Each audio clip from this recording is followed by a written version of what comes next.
4 games in 2 days, so it should hold up pretty well for most of the weekend. Should make for some exciting encounters. Goes short again. This time, though, picks out that fielder in the onside. The one fielder at the deep mid-wicket boundary. Still another delivery remaining in this over. So Prantham is going to have to come out of this. Remember, this is uncharacteristic for him. A man that's taken 15 wickets in this tournament. The leading wicket taker for the DC Hawks. But also the economy rate has been less than 5 runs and over. So for him to be sort of met with this brute force, you'll have to really adjust. And the DC Hawks will be looking to, of course, take some early wickets in this power play.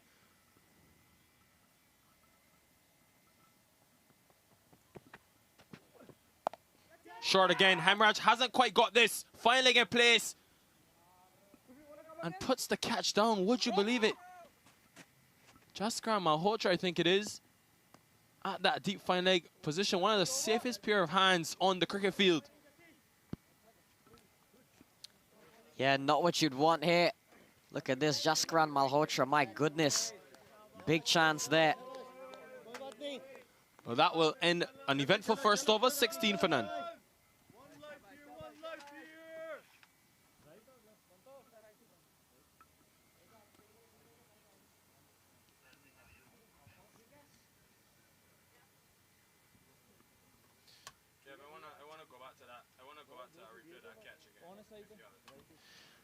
Well, our first over, which was met by pure aggression from Vanit Kumar Prajapati.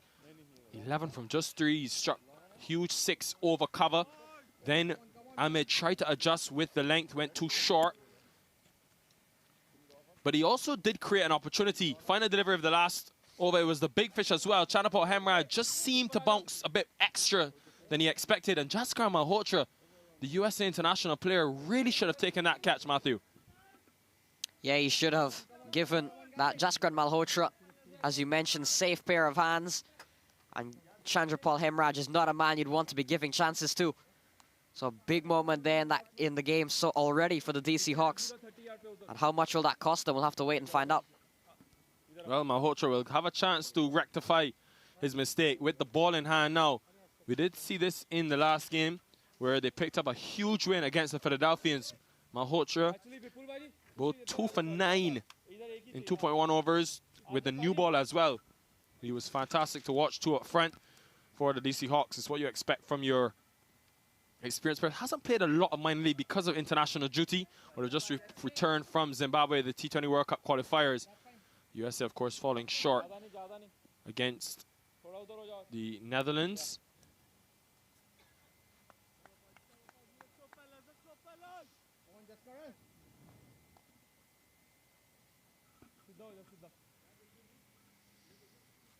So, Vandikumar Prajapati already 2 half-centuries in this tournament.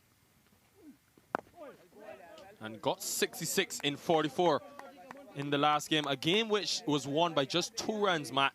But you think about the Cavaliers, every game from here on in, currently sitting in 4th position of this Eastern Conference, is going to be so crucial if they want to qualify for those playoffs. Yeah, the Somerset Cavaliers still with lots of work. Still lots of work to be done. We've seen a tidy start here from Jaskar Malhotra. And you feel that in addition to the Somerset Cavaliers doing their own job, and that is to win as much as games as possible, they've got to rely on... Into the onside, this one. But there is that fielder at the mid-wicket position. Does have the long on in place as well as the 2 outside the circle in the first 6.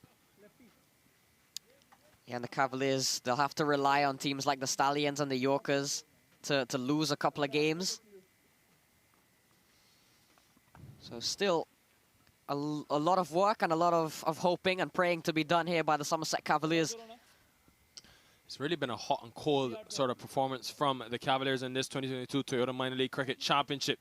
When you look at the way they started, I was kind of surprised because many had them with the leadership of a Najaf Shah, with knowing that they had a full season of Chanapal Hemraj before he goes off the league. You expected them to be a team that would really challenge. They've also acquired Damian Jacobs, the tournament leading wicket taker from 2021. But the way that they started 0-6, I mean, to not win a game in the first 6 is always going to be tough. You're always going to be behind the 8 ball. But since they've won their last 4, and boy, was it a tight one last weekend against the New England Eagles, just winning by a slim 2 runs. But those are the type of wins you need when you want to get that playoff berth. Yeah, it's wins like those that you feel really bring out the best in teams, knowing that they've had the resilience to keep fighting till the very end. And the Somerset Cavaliers, they'll take any bit of points they can get. That one much quicker from Malhotra.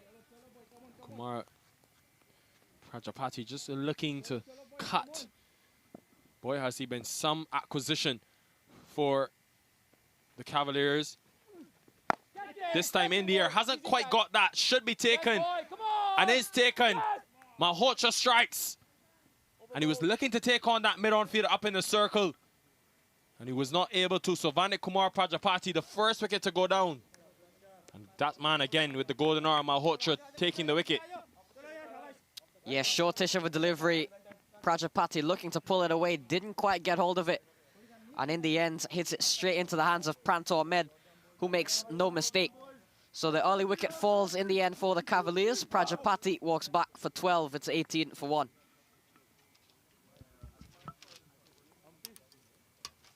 वक्त आ गया है Lakshmi basmati rice को घर लाने का। Lakshmi extra long basmati rice. इसका हर दाना हो इतना लंबा, पकते हुए महके और प्लेट पे क्या खूब खिले। हाँ, तेरे घर लाने का। My son is so soft-spoken. Everyone says he's so good-looking, and he never forgets to call. Hi, Mom. Born for your true self. The 2022 Tundra. Toyota. Let's go places. Let's go, guys. Let's go, guys. Oh, the bat is not in. Well, an early strike for the DC Hawks brings Xavier Marshall to the middle. Of course, the former international player for both the West Indies and the United States. And boy, does he have some ability in terms of changing the game. He's a genuine game changer, genuine attacker of the cricket ball, especially in this power play. He's opened the batting for this Cavaliers team. He's batted at number 3, but even for the USA international team, 3 seems to be his comfortable position. But he's come in now with a job to do for his team. He's in some good nick, 40 from 34 deliveries in the last game. And they'll be looking to really find the boundary with ease early on, with great regularity as well.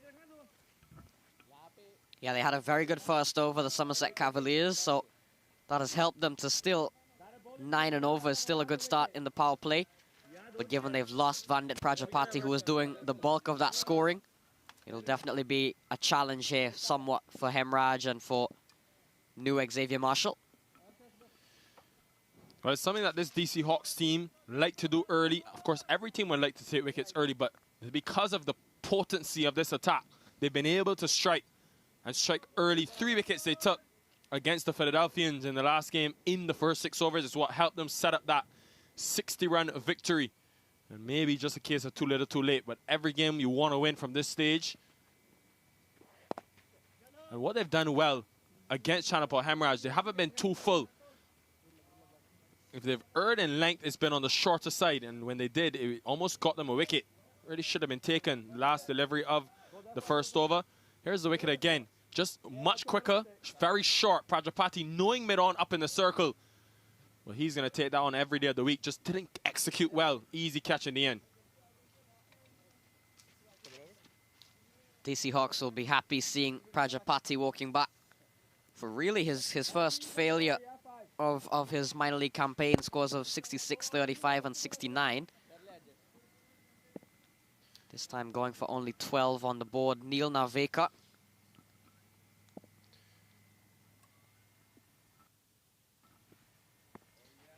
Just trying to get it right. Neil Narvekar will be under some pressure bowling to a man of the expertise of a Xavier Marshall. Goes wide and gets that one well, just within that wide line. So you can see the plan. You don't want to get too close to Xavier Marshall with just the 2 fielders outside the circle, because he will go after you. Yeah, Neil Narvekar trying to get every step right, because one One wrong step, and they could hammer you out of the park. One bad ball is all it takes. Goes wide again and executes well again, Neil Narveka. Okay. And you can see inside these first 6 overs, the margin of error always so fine, especially for a spinner. Less pace on the ball, more time for a Marshall or a Hemraj to manipulate the direction. But this is good bowling, though, from the Hawks, especially after conceding 16 from the first over. Pranto Ahmed, they've only conceded 3 from the next 9 deliveries. And it's also led to a wicket. That's how you get wickets, especially on the surface, which won't offer you much as a bowling team. Was it surprising by the Cavaliers to see winning the toss and batting first? Yes and no. Perhaps if you look at the conditions, maybe. But I think at the same time, the Cavaliers taking into consideration their own batting lineup and feeling that they'll be looking to get big runs on the board here again if they can get scores from Hemraj, from Prajapati, we haven't seen today. From Marshall, Richard Allen, Navin Stewart back into the lineup. But a very tidy over here from Neil Narveka. Spinners doing the job at the moment for the Hawks. You can see there, it's just been seeming to be very tentative so far to start his innings. Just a run of ball 6 for Hemraj. End of the third, 21 for 1. Quick changes, guys, please. Quick changes. Well, there you have it. A look at this surface. For those at home who may be wondering why this surface is so green, because it's a synthetic surface here at Exton Park. So you are seeing correctly, sort of an artificial covering. Because, of course, as cricket develops in the United States, we want to get to a stage where you have turf surfaces being used all around the country. But before we get to that, it's fantastic. You want to still be able to foster the young talent around the country. So credit to those involved in making this event happen at Exton Park. It's been an interesting surface, though, when you look at, I found it real interesting, Matthew, when you look at the two sides of things. The Pacific Conference, who tend to play a lot more cricket on those turf pitches. You think about Morgan Hill. You think about, obviously, the Prairie View Cricket Complex in Musa Stadium. A lot more runs on offer on those turf surfaces, which actually is pretty surprising, I think, because some people might think synthetic and think, well, you know, the ball will come onto the bat a lot better. You don't have sort of to worry about lateral movement or anything off the surface. But actually, when you look at the runs, they've really come from the other side of things, the Pacific Conference. Yeah, you've had some very high-scoring games in the Pacific Conference. And it's always very interesting, especially once we hit the playoff stages, when you see the likes of these teams starting to cross over a little bit from the Pacific and the Atlantic, especially as we get down perhaps to the final. Very interesting contest between some teams coming from very different sides of the country and very different conditions. This time with the sidearm from Malhotra. Goes wide, but Hemraj opens up for the first time, and it just rolls into the boundary. So, welcome runs for Chanapal Hemraj, and the just being a bit bogged down in the last 2 overs. Yeah, a bit of width there from Jaskran Malhotra, and Hemraj not needing a second invitation to put that one away. And perhaps you feel his game plan a little bit altered due to the loss of Prajapati. But Hemraj, an attacking batsman, will forever be an attacking batsman. Much better in terms of the line. I think if you are the DC Hawks, even though, yes, you've put down a huge chance to dismiss Chanapal Hemraj, you have to sort of look at his first 9 deliveries. Every time they've been very straight at the body, he's been happy to just see it out, test his defense. Anytime it's been wide or too short, that's when he's looked to take it on. So this time, down the leg side, he's not going to miss it on that Chanapal Hemraj. Just too easy. And this is the power of this man. It goes all the way for a maximum. He's not a player that you want to see striking these, because if he gets away, he takes and turns the game completely. Yeah, big strike on that occasion from Chandrapal Hemraj, taking advantage of Jaskran Malhotra in this over. As you mentioned, DC Hawks were just kind of pulling things back a little bit after an expensive first over. But now we're seeing Chandrapal to open up, continuing to be the player he is. And so far, it's working out quite well for the Cavaliers. You just had to wonder, was that necessary from Malhotra? He was just struck for a boundary. The previous delivery, he went wide outside the off stump. Hemraj went through cover. Then seemed to probably overcorrect. Trying to be too straight, just vary down the leg side. And Hemraj helping it along its way. Not a big venue at Exton Park. I think no cricket ground is too big for Chanapal Hemraj when he gets going. Matthew, in that second century he scored against the Philadelphians, 130. So it was actually against the Empire State Titans in 54 deliveries. 16 maximums for Chanapal Hemraj.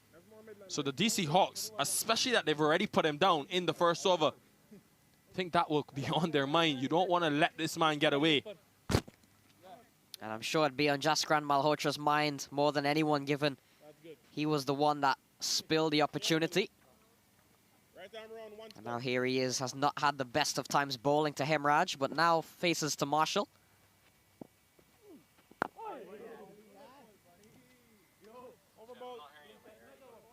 Much better delivery to close things out from Jaskran Malhotra. 32 for 1 at the end of 4 overs.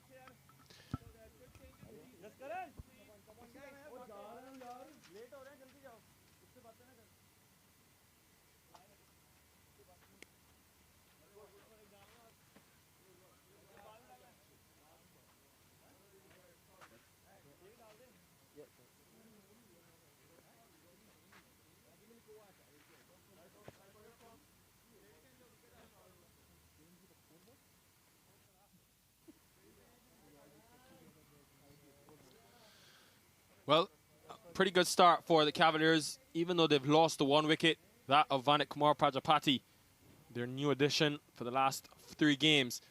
Chanapal Hemraj at the other end, he's been given a life and he's taken it.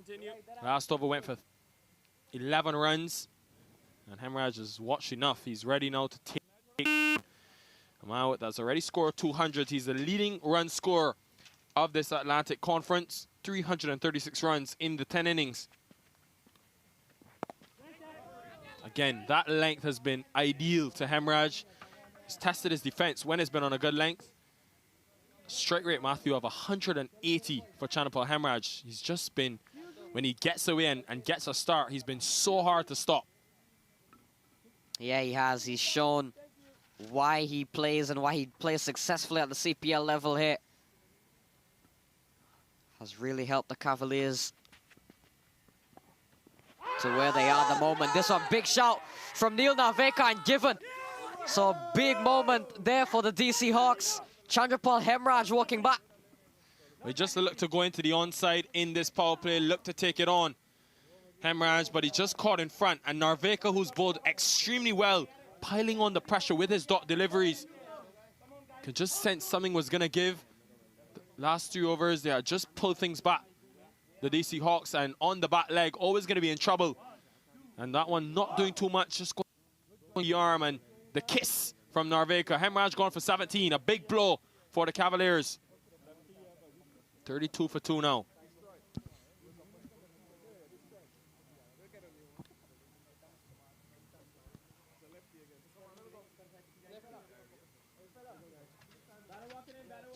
Well, for the Cavaliers, Richard Allen, who's been in the runs for this team, 174 in the minor league season, walks to the middle. Huge, huge strike, though, for the DC Hawks. And again, mentioned the fact of getting Hemraj before he crosses that 20 mark. He's only passed 20 one other time, of course, besides those 200s he would have scored. So clearly they knew, the Hawks, if they keep attacking again, sort of this one much fuller.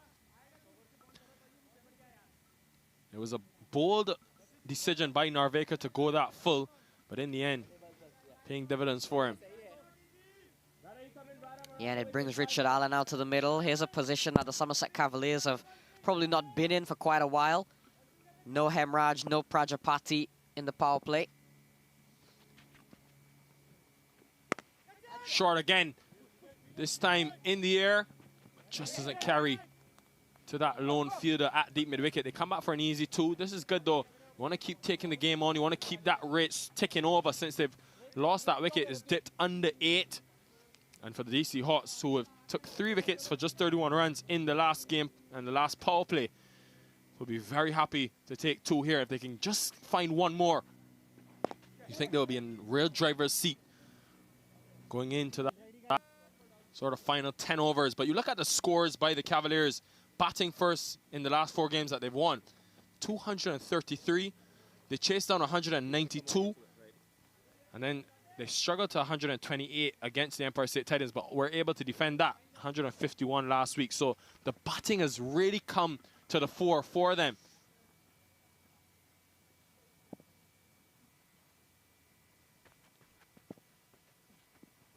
Good delivery from Narveka. This is good stuff.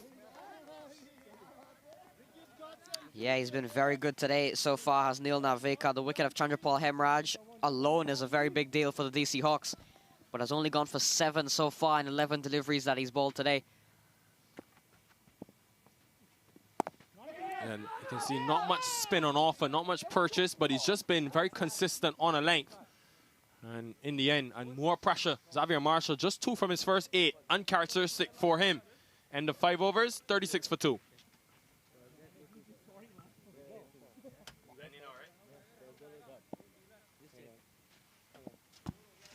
You have 1, right? Yeah, you have 1. Ball shot, ball shot.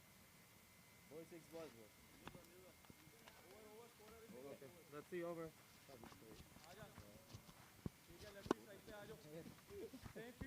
Let's see on the side, guys.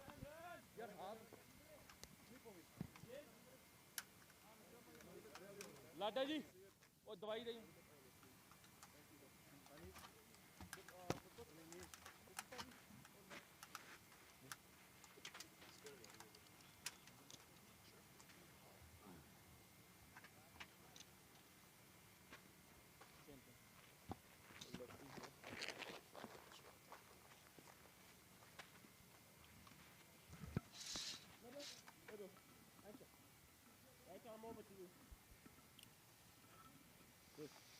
So 36 for 2 at the end of 5 overs. I welcome my dad into the box, Lenny Achaiwa. Thanks, Matt. We've seen a very good, solid display here from the DC Hawks. A couple of big wickets in the bag. Richard Allen and, of course, Marshall out in the middle. Yeah, but the loss of Hemraj and the loss of Prajapati, how much will that affect the plans of the Somerset Cavaliers, given Richard Allen, Xavier Marshall? They come in here in a bit of unfamiliar territory, given usually in the games that they've won, the winning streak, we've had either Hemraj or Prajapati remain there for some time. Yeah, Matt, the bowling of Jaskran Malhotra, Neil Narveka has really checked the scoring, and they've picked up wickets along the way. And so far, both Narveka and Jaskran Malhotra has held back the Somerset Cavaliers.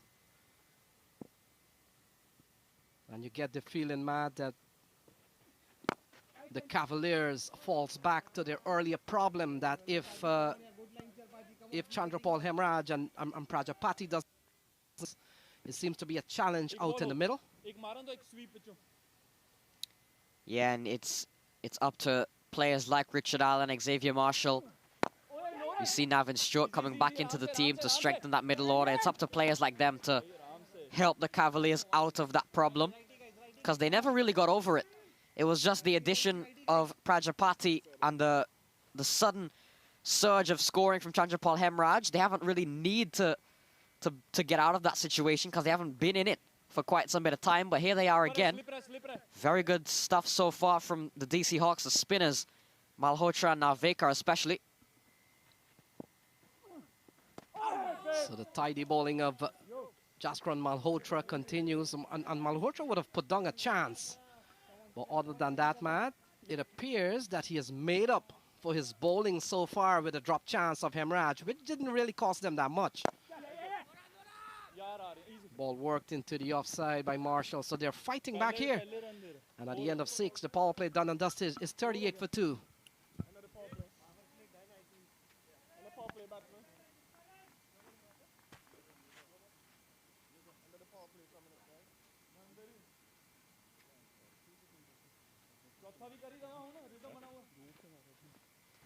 So a couple of wickets falling there. Chandrapal Hemraj, and of course Vandit Prajapati. Didn't get much today, but still a lot of batting to come. Meet Shaw, Pranav Rao, Nathan Stewart. And then of course we go to a lot of the all-rounders. An established shot of what has happened here. And there we go, we've seen a tall second over. But after that, it's been the spinners at work. Jaskran Malhotra and Neil Narvekar. Yeah, solid start in that first over from the Cavaliers, going for 16 off of Prantor Med. But ever since then, it's been a totally different story, and the DC Hawks have really come back strong. We see Rasesh Behera come into the attack.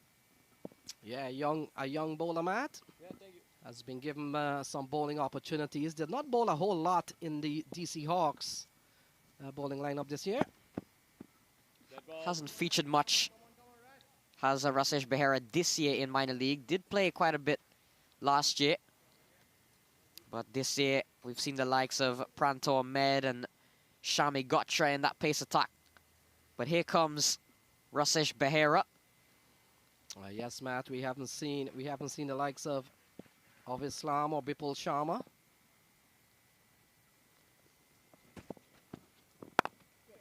Ball driven into the offside. That's a good-looking shot from Marshall. And they'll pick up a couple of runs. Lovely shot into the offside from Marshall. He's fighting back. But we've seen some very, very good bowling here from the DC Hawks. Yeah, and they've gone back to pace with Rasesh Behera. I'm surprised with the spin options that they have. The likes of Bipul Sharma and Sarabjit Singh Lada. Even giving perhaps Neil Narvekar a third.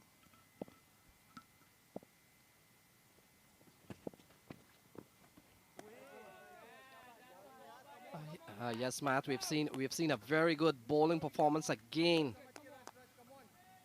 from Sarabjit Singh Lada. With 16 wickets so far, he hasn't been given a ball yet. And of course, the captain Bipul Sharma, ball outside the off stump. A play and a miss here from Marshall.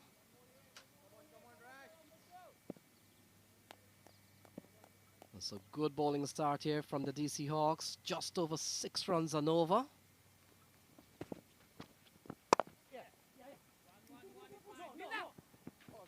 Ball punched into the offside. The Exton Park continues to look good. Very big ground, Matt. Not an easy ground to clear, but we have seen a lot of sixes during the course of the games at Exton Park last year and a few this year. Some 155 coming into this match. Last year we saw 8 games played at Exton Park. Earlier on in the season we have seen 2, and 4 is expected to be here this weekend. And then of course on August 14 there's another one. So a lot of cricket at Exton Park this year and last year. Yeah, one of the top venues on this part of the country is Exton Park.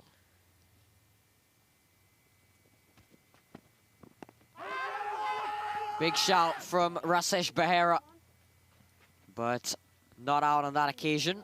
But the DC Hawks continuing to apply some of the pressure, even appealing to the umpires alone that can sometimes throw the batsman off, can kind of give them that feel of tension, uneasiness.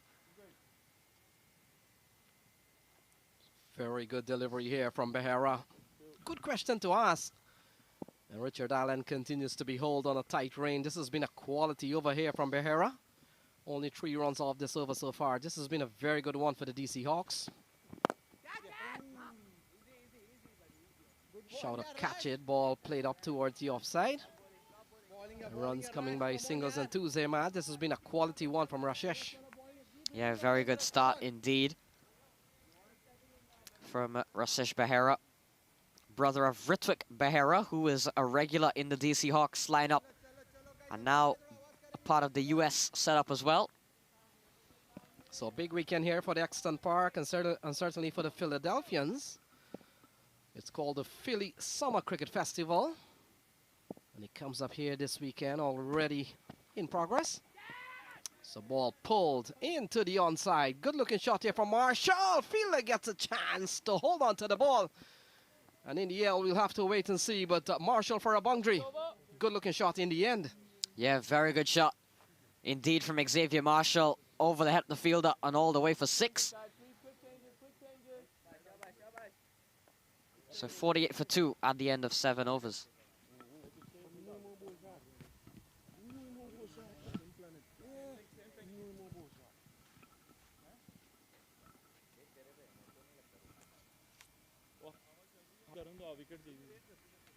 Rhythm बने हुए हैं ना पर अब move तो अभी हो रही है बॉल अभी फायदा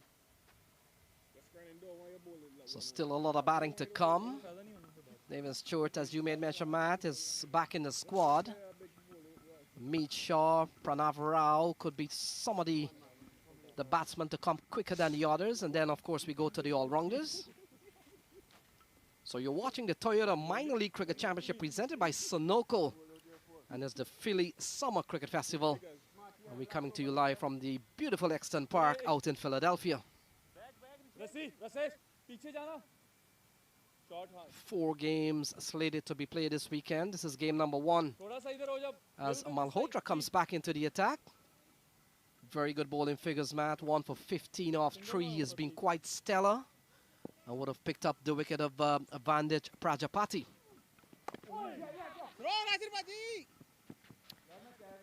Malhotra has definitely troubled the Cavaliers with that quicker ball of his. Has used it to great effect so far. Cavaliers approaching that 50 mark, as we mentioned. Cricket, and cricket is a game, we always say you measure it in 50s perhaps. So the Cavaliers have played 10. They have won 4. And they have lost 6. They have 8 points on the table. A play and a miss here from Marshall.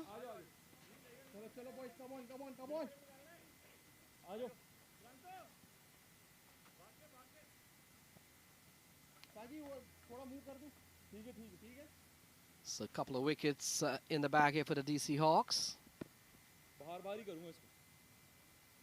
See some quality, tidy spin bowling. And this one is another quality delivery here from Jaskran Malhotra. Very versatile cricketer. We know he can bat. I've kept wicket for the West Indies at the international level, Matt, and he's bowling off spin here for the DC Hawks. Yeah, Malhotra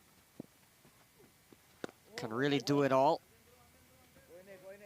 Has really taken up bowling a lot more recently, I think, Malhotra. We knew how good he was a keeper, but now seems to be taking the gloves off and has taken up bowling, and he's bowling quite well here today so far, Jaskran Malhotra. Yeah, Matt, look at quality over here from Jaskran Malhotra. Has conceded very few, 49 on the board. So they're on the verge of a half-century here, New Jersey Somerset Cavaliers. Ball tugged into the onside, so that brings up the 50 here for the New Jersey Somerset Cavaliers, and it comes on the stroke of the 8th over, 50 on the board. Yeah, it's taken them in the 8th over to get it. 6.3 and over now. They're going out with the loss of Prajapati and Hemraj, so things have definitely slowed down, which you would expect. Very good bowling from the Somerset, from the DC Hawks rather. So still a very tidy over here from Jaskran Malhotra. Thank you. See 50 posted in the 8th over. And so that will complete 8, and after 8 is 50 for 2, and that's the latest score here at Exton Park. वक्त आ गया है Lakshmi basmati rice को घर लाने का। Lakshmi extra long basmati rice. इसका हर दाना हो इतना लंबा, पकते हुए महके और प्लेट पे क्या खूब खिले। हाँ, तेरे घर लाने का। 1, 2, 3.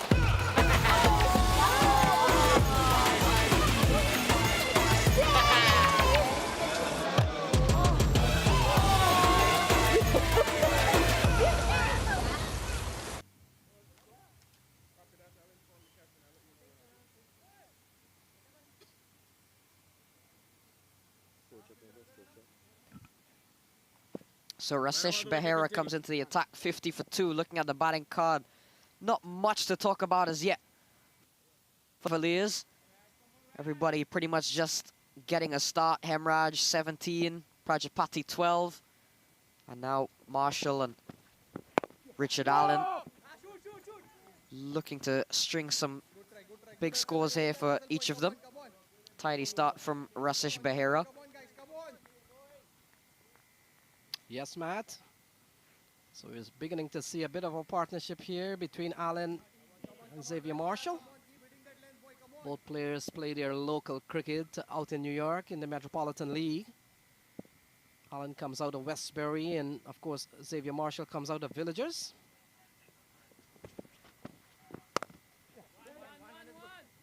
And Matt, both Villagers and Westbury, rival clubs in the Metropolitan League for many years.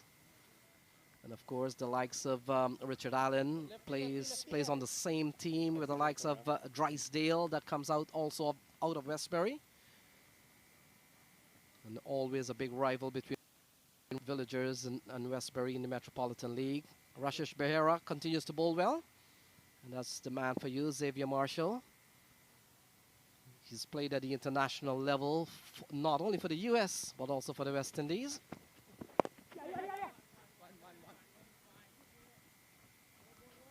So the tidy bowling of Behera, Pranto Ahmed, Jaskran Malhotra, Neil Narveka continues to be on display here. And you look at the scorecard there, Matt, 52 on the board. They're going just over 6 runs and over. DC Hawks, they're bowling well this afternoon.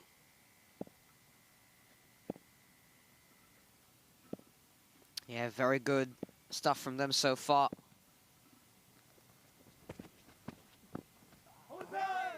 Oh, a play and a miss, and the ball goes through to the keeper. So this tidy bowling from Behera. We've seen just a couple of runs in this over. Take a look at this one. Yeah, little too playing over a ball. That goes through to the keeper. And the tidy bowling from Behera continues here at the beautiful Exton Park. Slow going here for the Cavaliers so far. But these two have done well to limit the loss of wickets. Marshall and Richard Allen, they've done well to keep the strike rotating. A run or two to the board. Because you see how often in T20 cricket you win a game by 2 runs, 1 run. Yeah, Matt, you're right on that. They have lost their second wicket at 33. There we go. Lots of crowd expected here at Exton Park today. The Philadelphians, the home side, have done a lot of work promoting this game, and they have really put in a lot of hard work.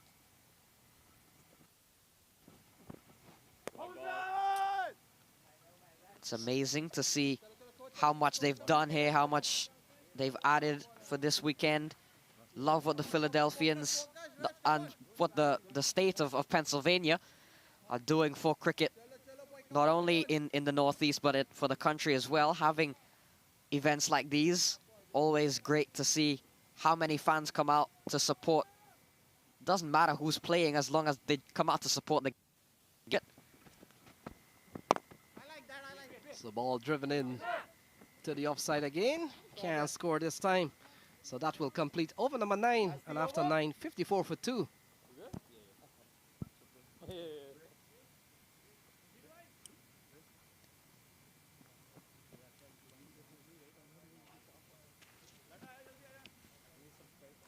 At the end of 9 overs, the New Jersey Somerset Cavaliers have scored 54 runs for the fall of 2 wickets.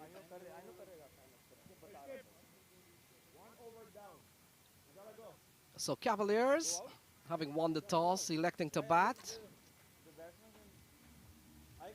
That's their scorecard so far. Kept on a very tight rein here from the DC Hawks. DC Hawks, they've played 8. So played 8, won 3, lost 5.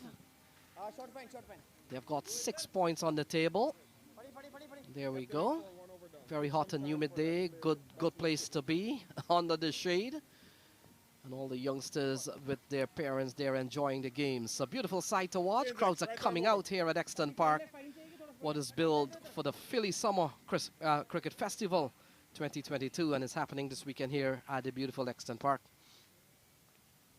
Yeah, the atmosphere here is incredible, and it'll only get better. I'm sure we'll see lots of Philadelphians fans coming in for the second game. But 54 Cavaliers and Hawks at the moment. Sarabjit Singh Ladha into the attack. And right away, greeted in some fashion by Xavier Marshall. Big hit, and it's gone all the way for 6. Yeah, take a look at this one. That's a big shot here from Marshall. Very first ball he sees from Singh Ladha. And that has gone all the way. That's a lovely shot from Marshall. Will do his confidence pretty well. Had a very good series so far. Some 16 wickets, Matt. 45 wickets overall. In a couple of years of minor league, he's a quality spinner.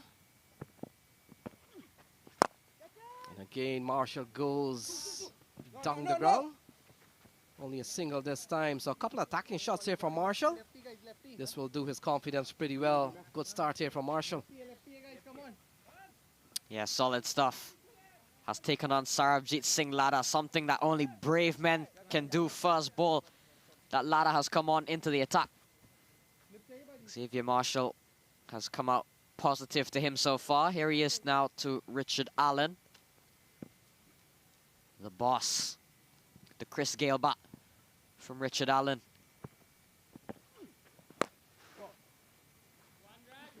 And Matt Allen this season, he's gotten a couple of 60s. Got a 67 versus the Philadelphians, and also got a 60 versus the New Jersey Stallions. So he's been among the runs. And he's gotten 2 big scores against 2 very top teams, the likes of the Philadelphians and the Stallions. Not easy teams. So clearly Richard Allen has shown glimpses of what he's capable of.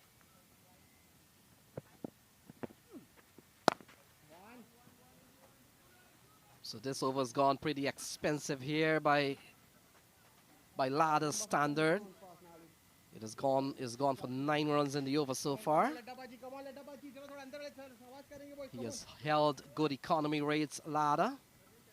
And so far in this over, he's gone for a huge 6 to start off the bat of Xavier Marshall. Beautiful delivery, but still perhaps enough damage in this over, considering they were going just about 6 runs on over, Matt. This has gone for 9. Yeah, a bit expensive here from Ladha. Ball on that occasion. Whew, what a delivery to Allen.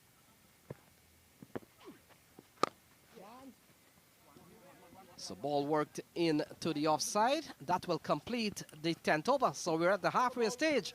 And the New Jersey Somerset Cavaliers batting first, 64 for 2. At the end of 10 overs, the New Jersey Somerset Cavaliers have scored 64 runs to the fall of 2 wickets.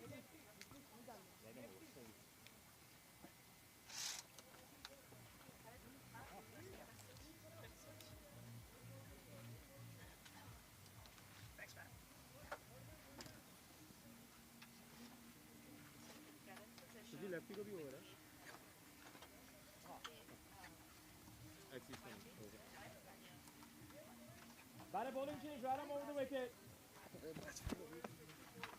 Come on guys, come on guys. 64. That's good. So 10 overs gone.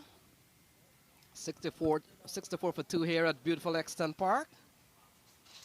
Philly Summer Cricket Festival, as I welcome Brian Barish into the box. And Brian, what a weekend here awaits us at Exton Park. This one hoisted into the onside. That's a good looking shot from Richard Allen.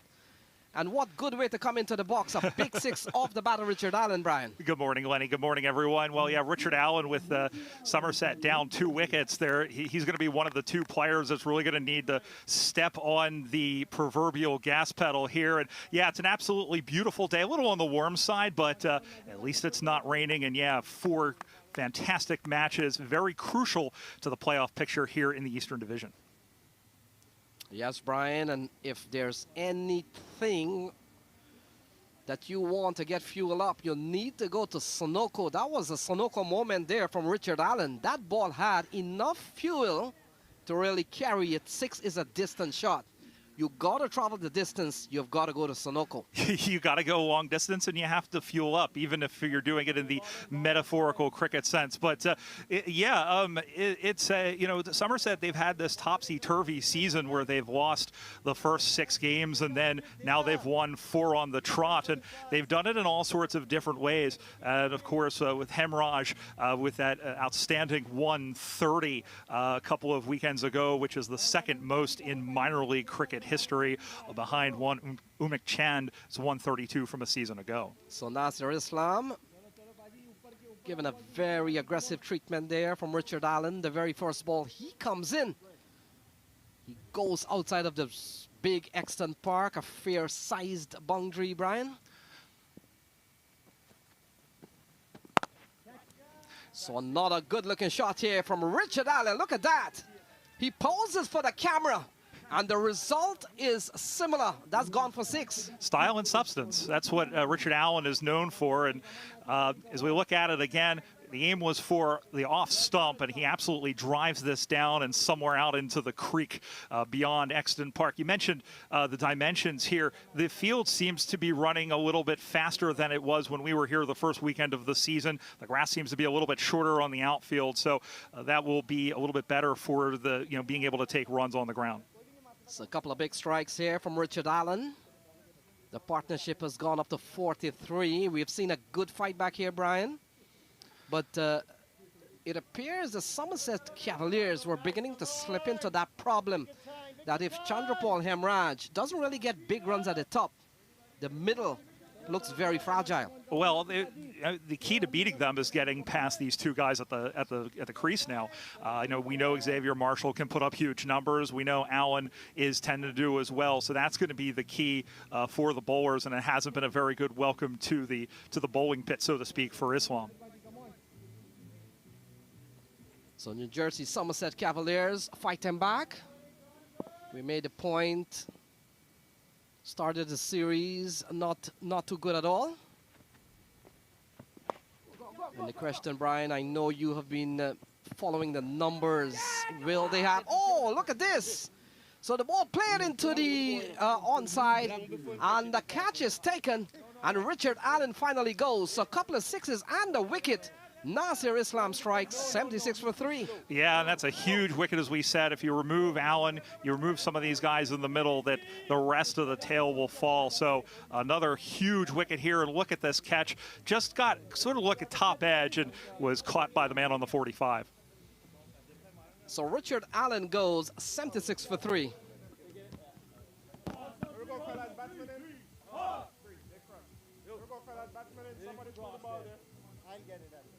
Whoever threw it needs to get it. Okay, whoever threw it, get it. Franco, get it ball. Whoever threw it, entire sink. Yes. The New Jersey Somerset Cavaliers are now at 7. So Meet Shah comes to the middle. And he comes into Joy's Xavier Marshall, 76 for 3, Brian. Just as we thought that the partnership was beginning to flourish, a 43-run partnership comes to an end. Yeah, and as we said, it's a huge wicket in the context of this match, and now the questions will be asked of this lower order, and we've seen them be sort of hot and cold. They've been hot over the last 4 games, as we said. They've won those 4 games on the trot, but that'll be also a huge boost for Islam, having given up those 2 massive 6s and then able to induce the wicket of Allen. So Nasir Islam, very experienced campaigner, has been around DC cricket for many, many years, Brian, stretching all the way back in the 1990s. seasoned campaigner into the onside this time. A shout of catching it, ball may have fallen, or we'll have to wait and see. May have gotten a hand to it, Brian. He absolutely did, and this was one of those where he had to come forward. It is going to be, it is going to go down as a dropped catch, but he made every effort to come in here and take this. Let's see, we're looking at it again. Did get hands on it, tried to get it on the second bite of the cherry, but unfortunately it spilled to the floor. And that's a tough one. I don't know that I can blame him too much for that. Yeah, this level, Brian, this is a top level. We've seen good fielding, we've seen good batting. Rushes Behera, the man on this occasion, but at this level you expect them to probably take those. We've seen 2 catches now put down, one by Jaskran Malhotra, now one by Behera. Yeah, and especially with a team that, you know, can go for low numbers, you don't want to hand them too many extra wickets, and that's exactly what's happening here.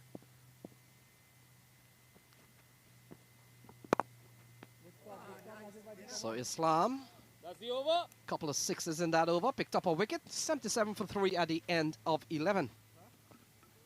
At the end of 11 overs, the New Jersey...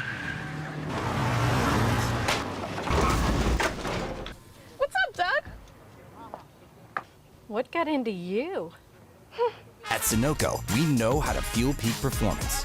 Fuel your best. वक्त आ गया है Lakshmi basmati rice को घर लाने का। Lakshmi extra long basmati rice, इसका हर दाना हो इतना लंबा, पकते हुए महके और प्लेट पे क्या खूब खिले। हाँ, तेरे घर लाने का।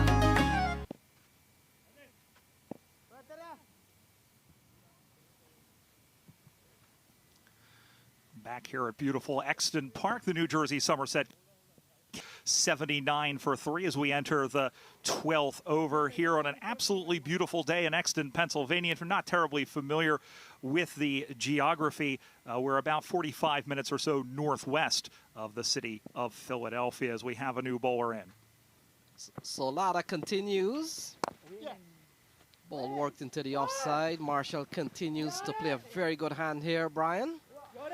How's that?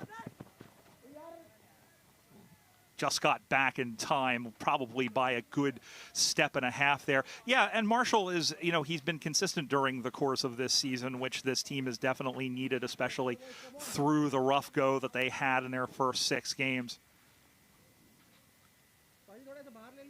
Still some ways to go, 53 balls still to be bowled. Still a lot of cricket to be played on this one. We've seen the departure of Hemraj, Prajapati, and Richard Allen.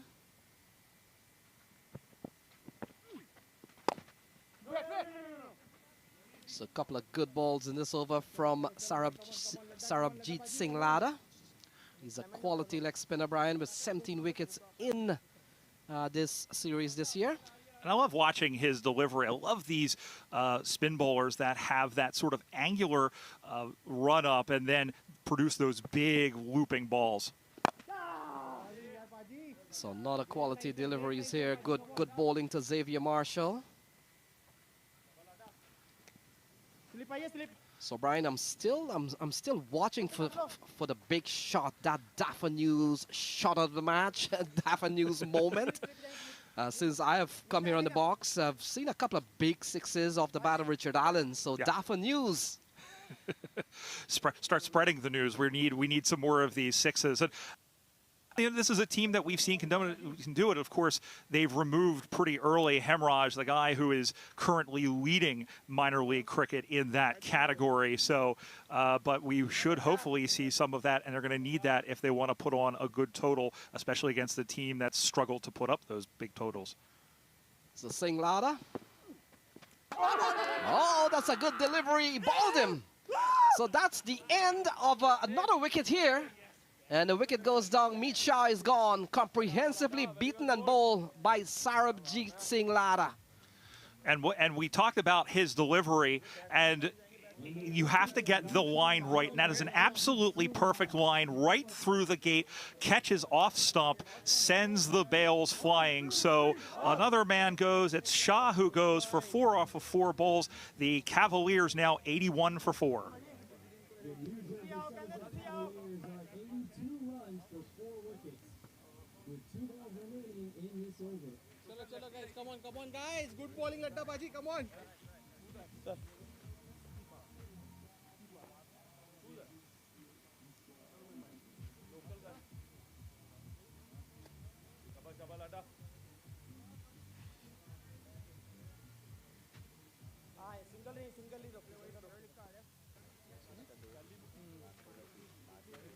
So Pranav Rao comes to the middle. Brian, we've seen a brilliant ball here from Lada. He's a quality spinner, so he adds wickets to his tally this year and continues to be a very good, important bowler here for the DC Hawks. Yeah, we talk about how effective that those leg spinners can be. It's about getting the line right and also about affecting the spin. So Rao, by the way, now coming to the crease. He is a former Philadelphian, played for them here last year. So big appeal this time. Not I'll say it's the umpire. What a spell we're beginning to see here from Singh Lada. Quality deliveries would have picked up the wicket of Meet Shah. And now stars pretty well against Pranav Rao. Take a look at this one. Yeah, probably going over the wicket is what the call there. That's why they didn't call that out. But a good ball. I mean, and it's a dot ball. That's the most important thing. But yeah, the injection of spin from this very talented spin bowler, I think, really has stymied them. And we'll see how he finishes out this over. So ball played into the offside. Some quality stuff here from Singh Lada. And that will complete over number 12. And after 12, it's 82 for 4.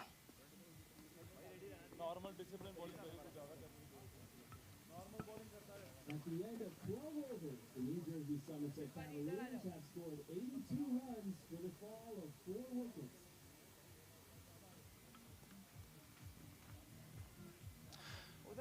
So the batting card so far, as you can see there, two openers, Vandij Pradapati and Chandrapal Hemraj. I gave them a start of 18. Other than that, we've seen a good knock from Richard Allen. He's back in the shade. Well, Marshall is not out on 28 so far. And I think as Marshall goes, the rest of this innings goes. We look at the bowling figures: Malhotra, Navarkar, and Labda, and Islam. So a bit of a share of the wickets here so far here in this opening game here at Exton Park. It was interesting to see Malhotra come out early and bowl. Was talking with Nate Hayes, who's wandering around the ground here, and he said that he was surprised that they went to him, but he produced the wicket, and that's all you can ask out of any bowler, really. So Pranto Ahmed comes back into the attack. First over wouldn't have gone too well. We saw a couple of big boundaries off the bat of Prajapati in the earlier part of the game. But now he has a chance to redeem himself.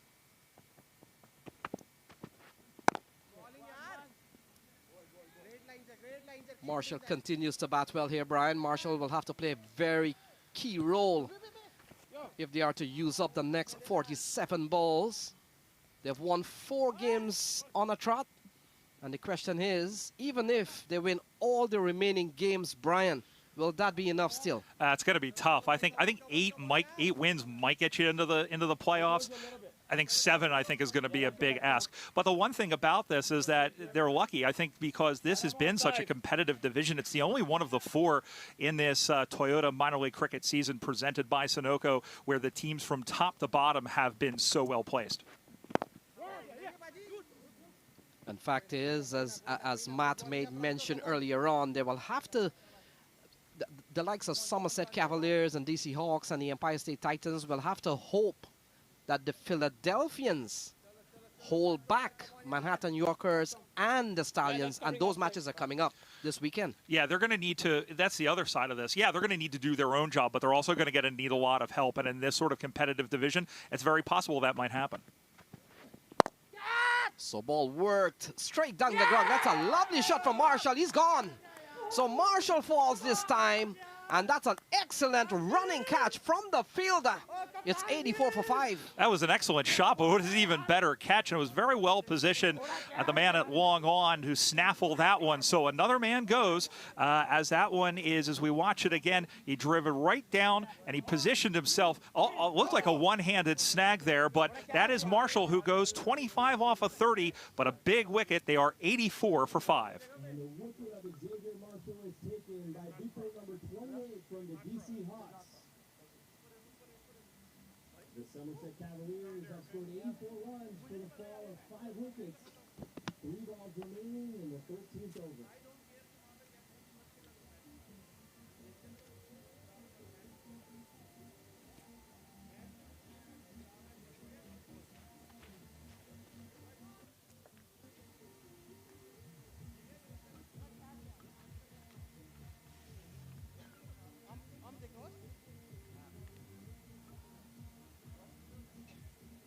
So Navian Stewart comes to the middle. Navian Stewart, top quality performer, Brian. Top all-rounder, can bowl, can bat. Played at the regional level in the Caribbean. He comes out with wealth of experience, having played in this country. And he comes in here 45 balls to be bowled. A lot of work needs to be done. Yeah, a lot of work needs to be done for them to put on a total that they can defend here. Of course, it's worth mentioning that DC in the very first game of the season against the New England Eagles, they came here to Exton Park trying to chase down a target of 111 and could not do it. They were bowled out for 86, I believe. So playing a miss. Good start here from Pranto Ahmed to Navian Stewart. Yeah, good length ball there, and it just hopped in, went through the gate. Had that been probably about 3 inches lower, that would have taken out that would have taken off the bails at the very least. So good delivery here from Pranto Ahmed. Take a look at this one again. What a catch from the fielder. Good running catch. Big moment in the game to get the wicket of Xavier Marshall. So Stewart is finally off and running. And they'll probably pick up a couple of runs here. So good start from Navian Stewart. He's up and running. And nothing beats the fact, Brian, when you get off the mark, you get off the dreaded zero or the duck, whatever you want to call it. Donut, goose egg, etc. No, it's good because then you start going and you don't want to get sent behind, especially in a game like this where, you know, there's still, as you mentioned, Lenny, there's still a lot of work to do. You know, they need to make their you know, that's the thing about batting first. You want to make your job in the field as easy as possible. And especially when you get a misfield like that just there, that helps the cause. So 4 runs in this over. This has been a very good over here from Pranto Ahmed. Stewart worked this one into the offside. And Brian, when we come back, we'll talk about New Jersey Somerset Cavaliers slipping into the old habit at the start. 13 gone, 87 for 5.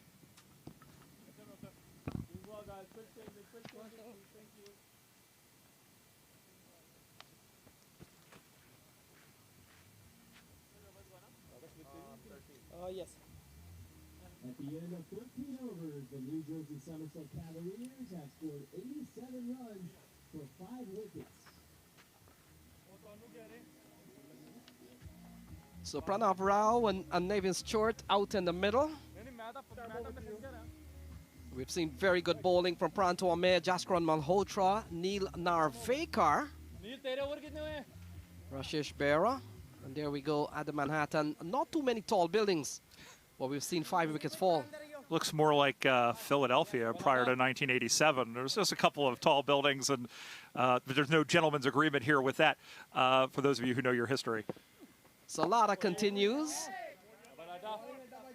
And Navian Stewart is kept quiet. And Brian, I made mention in the last over that New Jersey Somerset Cavaliers find themselves in a position that what we saw from their first 6 games, always losing wicket, not putting enough on the scorecard.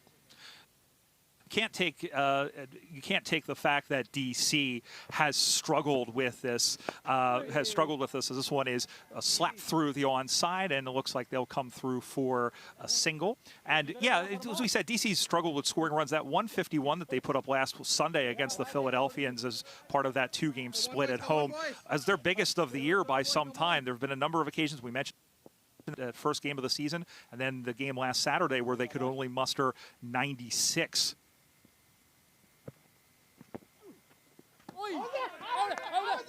So big appeal.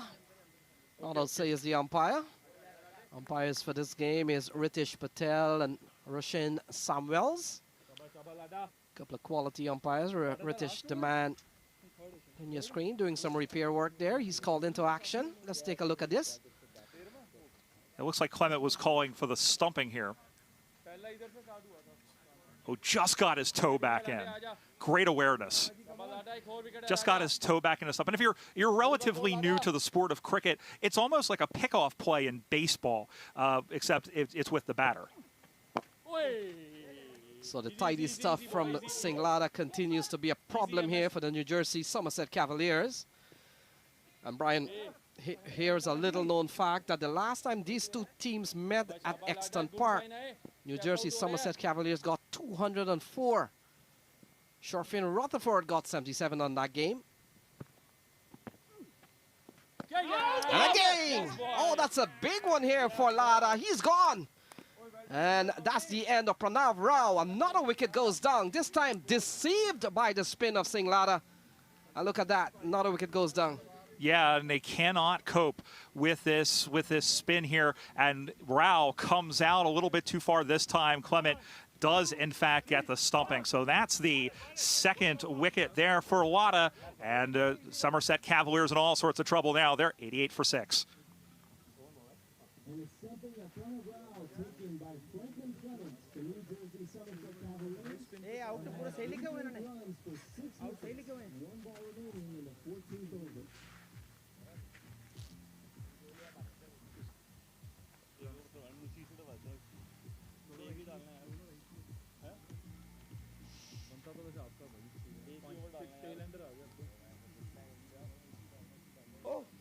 So Pranav Rao takes off the equipment. Another wicket goes down. Cavaliers struggling here. All of a sudden, they're batting at 88 for 6. The old problem of the top order failing. And New Jersey Somerset Cavaliers not putting up a good score at the moment. Najaf Shah comes to the middle, the captain. And he comes in here, Brian. 37 balls still to be bowled. And as we're still in that, a lot of work still needs to be done. But been really impressed with Lada. Love that motion, as we mentioned before. And, you know, it's key to have a good repertoire, so to speak, of different bowlers. And we mentioned the work that Malhotra has done. We mentioned Navakar, who has done so well also at the national level. So it's been a real test. They've asked a lot of questions from here of this Cavaliers team, and they've yet to provide too many answers. So that's the man on the screen, Franklin Clement, the keeper. Najaf Shah comes to the middle, 37 balls still to be bowled. Singh with a couple of wickets in the bag. Lada would have come into this match, Brian, with 16 wickets. He's gone up to 18. One of the better bowlers from the eastern side. He's a quality spinner. And the way he gets his wicket, it's all by deceiving the batter.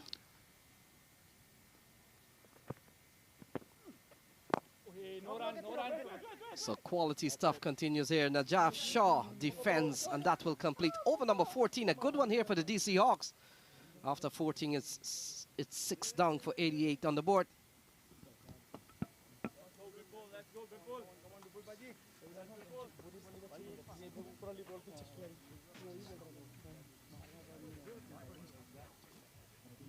So let's take a look at this dismissal here from Pranav Rao. Well, he's looking at square leg, so he's... and it looks like the umpire from the square leg has given him out. So if that's the case, then he's stumped. But let's take a look at this one. So the wicket, the wicket gets put down here by Franklin Clement. He He watches to the square leg, looking for a decision from square leg. Look at this. Yeah, that's one leg. Yeah, I would. Yeah, he's out. His toe isn't down, I think. I would have given him out on that one.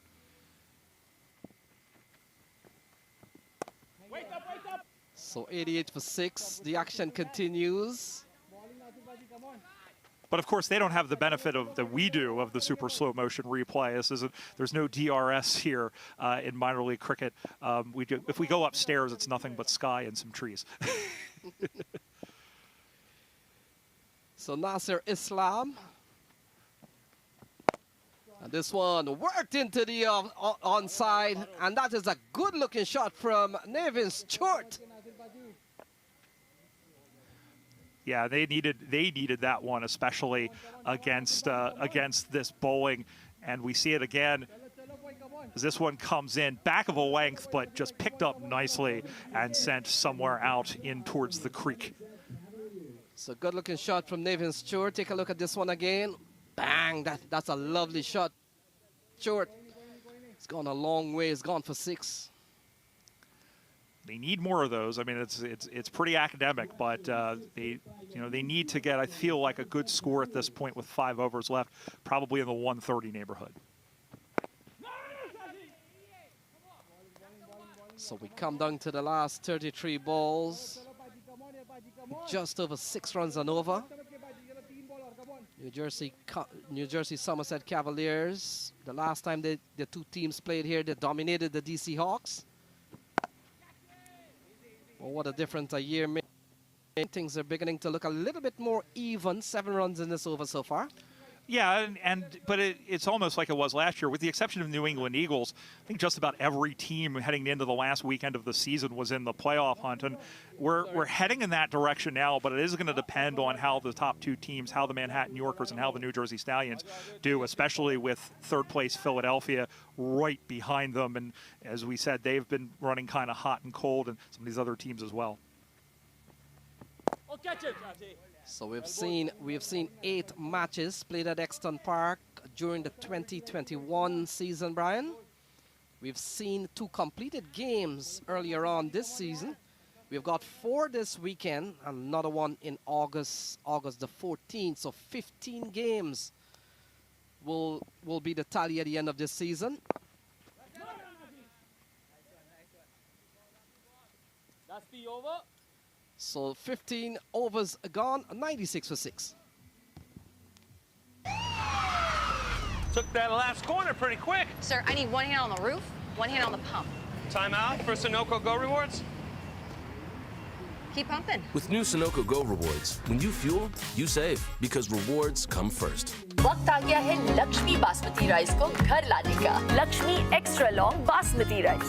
इसका हर दाना हो इतना लंबा, पकते हुए महके और plate पे क्या खूब खिले। हाँ, तेरे घर लाने का।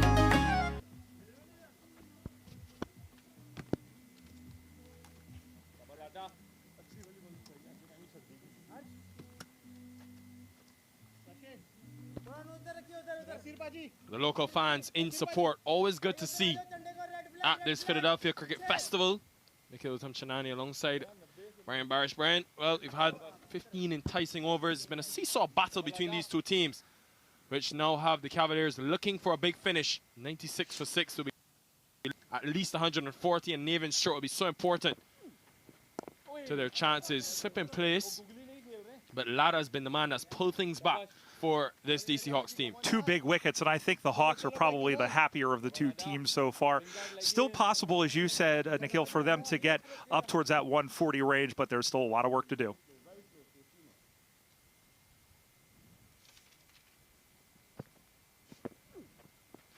Well, Singh Ladder, he's just been very exciting to watch. Very enthusiastic approach to the crease.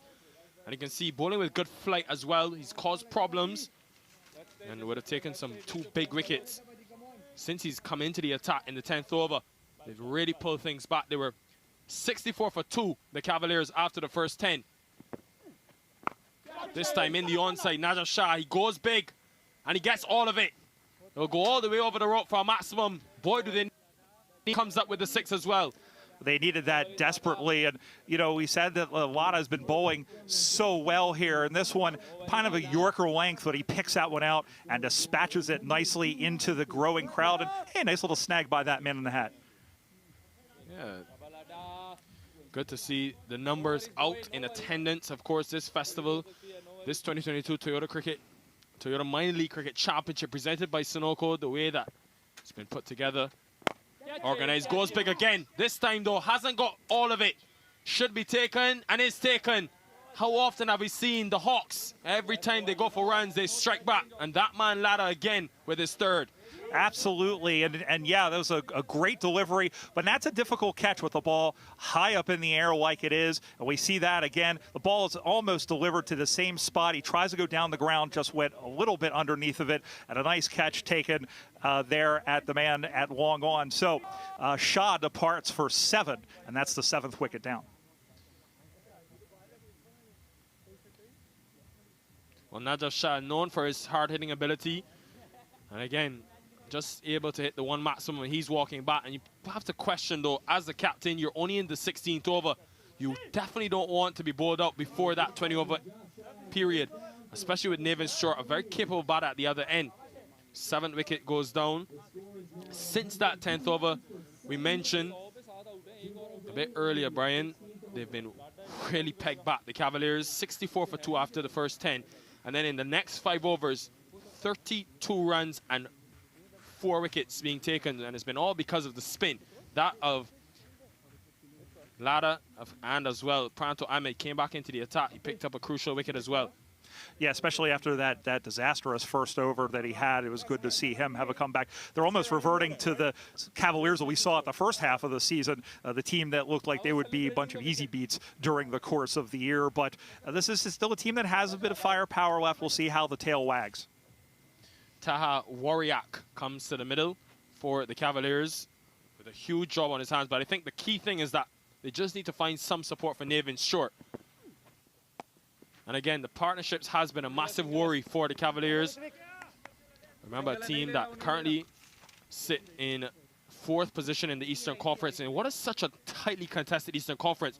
You look at the Cavaliers, Brian, for every game they're going to really have to look for wins. They played 10. They've won 4 on the trot, but they've lost 6 up front, which means that they now sit on 8 points, with the 2 top teams, the Yorkers and Stallions, having 12 each. And they're going to need to get some help. We said they're going to need to do their job, but they're going to have to hope that some of the teams that are around them take down those top 2 teams if they want to have any shot. We think that 8 wins probably gets them into the playoffs. 7 is a big question mark. So we'll see how they go down the stretch here.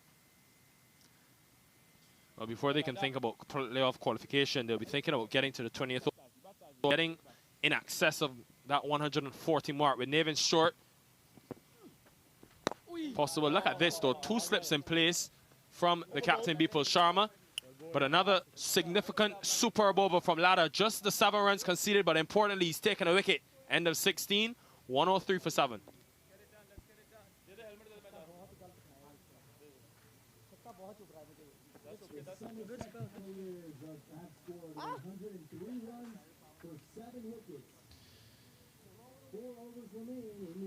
Well, of course, this 2022 Toyota Minor League Cricket Championship presented by Sunoco wouldn't be possible without our corporate sponsors, having the likes of Toyota on board. Sunoco is the official sponsor of the tournament. You can check all the latest global news, not only cricket, all around the world on DAFA News. They've had some fantastic summaries, some fantastic write-ups.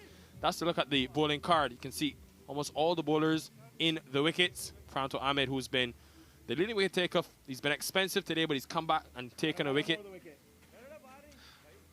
And more importantly, the fact that everybody's contributed, even Behera, who hasn't taken a wicket, limiting to just 14 runs in his 2 overs. So everybody contributing with the ball. I must say, though, I'm quite surprised that we haven't seen the captain people with his left-arm spin. Oh, a Tottenham Hotspur fan in attendance. I would not be friends with him. Man. I go for Brighton. We have no enemies. That's a bold shirt to wear, though. 0 trophies in the cabinet. Found the Arsenal fan. Full delivery. Very full. from Ahmed. So Ahmed now, Pranto Ahmed, if you look at what's to come for the DC Hawks, he's got 2 overs remaining, a man that's been really in this Hawks team. You look at 15 wickets in the 8 innings, an economy rate of just 4.57, but he's also averaged 8.93. That's what's made him so effective, such a genuine wicket taker. They've got 2 from him. Neil Narveka, who we saw with the new ball, he has 2 as well. If he goes spin in these last 4 overs, it'll be pretty interesting to see. The captain, Bipul Sharma, does have, of course, 2 from Islam. He can go back to Bahira. But Sarjeet Singh Lada, has completed his 4th, 3 for 21. His chops on, and another wicket for the Hawks, who just continue to cause serious problems for this Somerset Cavaliers team, who are in dire straits, in deep trouble. Yeah, I'll tell you what, you mentioned 140, Nikhil. They'll be lucky at this point. I think they're eyeing maybe closer to 120 as we see this again. Just comes in and try to tap it down behind him, but as you said, chops onto the stump. So they are now 104 for 8. Well, the short stay for Taha Wariak comes to an end. He goes without troubling the scores. 104 for 8. In the 17th over. Come in third umps. We got to get these batsmen crossing at the 30 yard. We have to set the standard. Well, just the one significant partnership for the Cavaliers. That was between Richard Allen and... But what the Hawks did so well, just continue to pick up wickets, even though they went wicketless between overs 5 to 10. After the 10th over, it just seemed like they flicked the switch. Islam came into the attack. He was struck for 2 big maximums, but then from the time they took that wicket, they just haven't looked back. Kari Mula comes to the middle now. Not really known for his batting exploits, but he's got a job to do for his team with still 3 overs remaining after this. Well, Jack Leach wasn't known for his batting exploits, but you'd have, I mean, obviously a different situation, but you know what, I mean, this is so, I mean, it's so important for them to get now as much as they can here out of these last couple of overs. And we mentioned DC, they've struggled at times to put up a big score other than that 150 last week. You can't take that for granted, but by the same token, we'll see how they go here in these last couple of overs.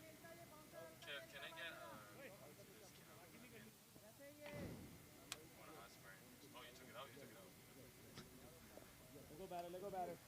You know exactly what that is about. Let him over, 4 more. Thank you. So Pranto Ahmed, even though he's so expensive, went for 16 runs in his first over. Boy, has he come back extremely well. Just conceded the 6 runs in his second spell, which is now 8 deliveries. And he's been, just as why he's been such an important campaigner, such an experienced player, and a great addition to the DC Hawks this season. Another full delivery. I think that's why he's been so effective, always looking to attack the stumps. Yes, he's okay with sort of asking the batters to go after him because of that full length he bowls. It's always a break, especially in this phase with 5 fielders outside. It allows you sort of that extra margin for error. Yeah, because you know, you'll give up the odd long ball every once in a while, but more importantly, with so many players stationed on the outside, you'll end up inducing those long catches, and we've seen that on a couple of occasions here in this innings. This time, though, pulls back the length. Brian, I'm very interested, though, whilst Pranto Ahmed is into the attack, it gives me some time to ask you, as an American voice, we hear Nate Hayes. What has gotten you into the game of cricket, being, you know, from America? He's not with the game now growing sort of in the United States. Well, I've followed the sport. This is about 15 years I've followed the sport, and I've always been interested in things that I didn't, you know, was exposed to as a youngster. I grew up as a sports fan, baseball, hockey, football, etc. But it's so different. It's when it's steered to the onside night, right to the fielder, there is no run. You know, and the fact that it has its own language, it has such a great history, and to have a game in my backyard, essentially. I'm only about half an hour away here. Not only that, but to represent, you know, there is a team here in the Philadelphians, and of course we'll talk about that in the next game. Being a part of this Philadelphia sports scene, I'm really excited, and I love this competition so much. Well, truly fantastic to have you on board, of course, in this 2022 Toyota Minor League Cricket Championship, presented by Sunoco. Down the leg side, has he got a tickle on it? The umpire, though, not interested. May have just brushed the pad on the way through. No wide signal. But Pranto Ahmed again asking the right questions. End of the 17th over. 104 for 8. It was down the leg side and was just looking to just touch it on the way. Karimula with a dot to end.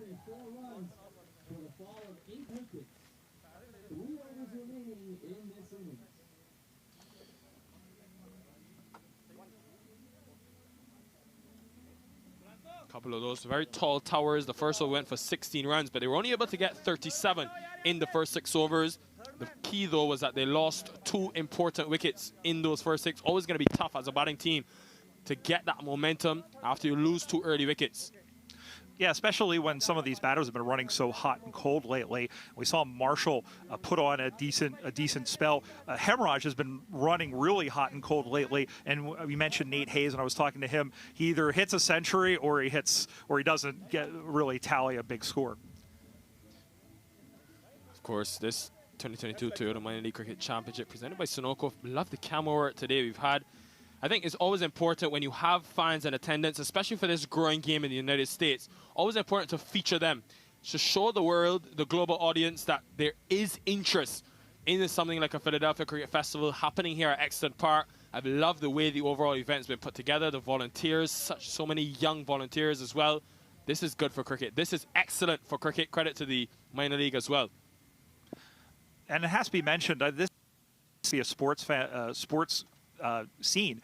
They'll get behind any sport that they're not terribly familiar to them. I've seen them get behind cricket. This one, we'll have to rebowl that one.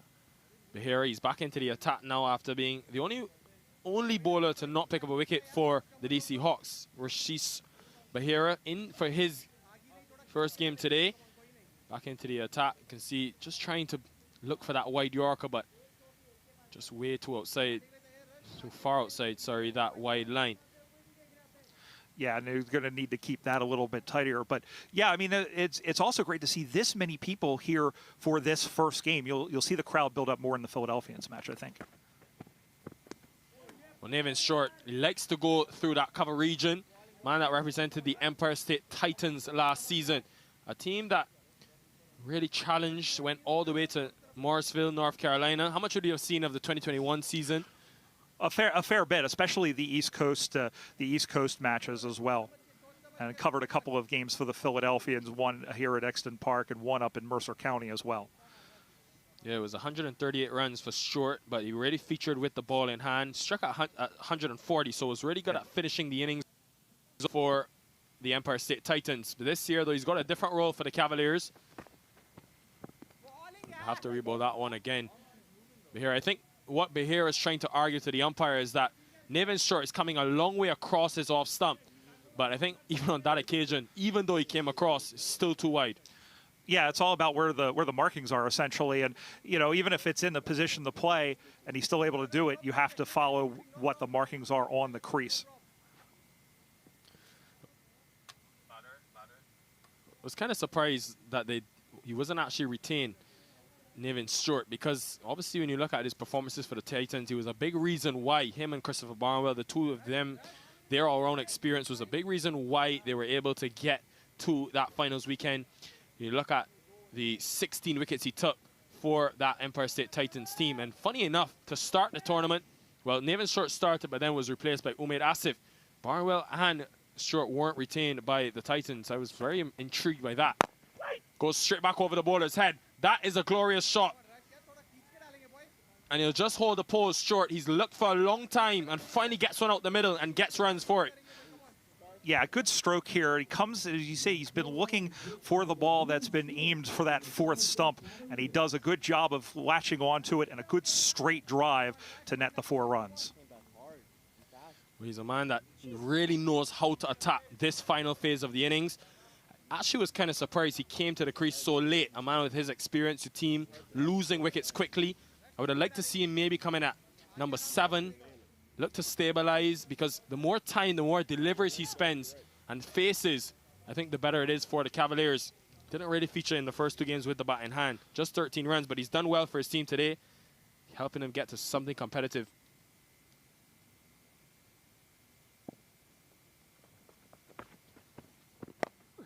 This time goes again. It's gone straight up. But it will go over the keeper's head, and it will be more runs for Stewart. Back-to-back boundaries for the Cavaliers.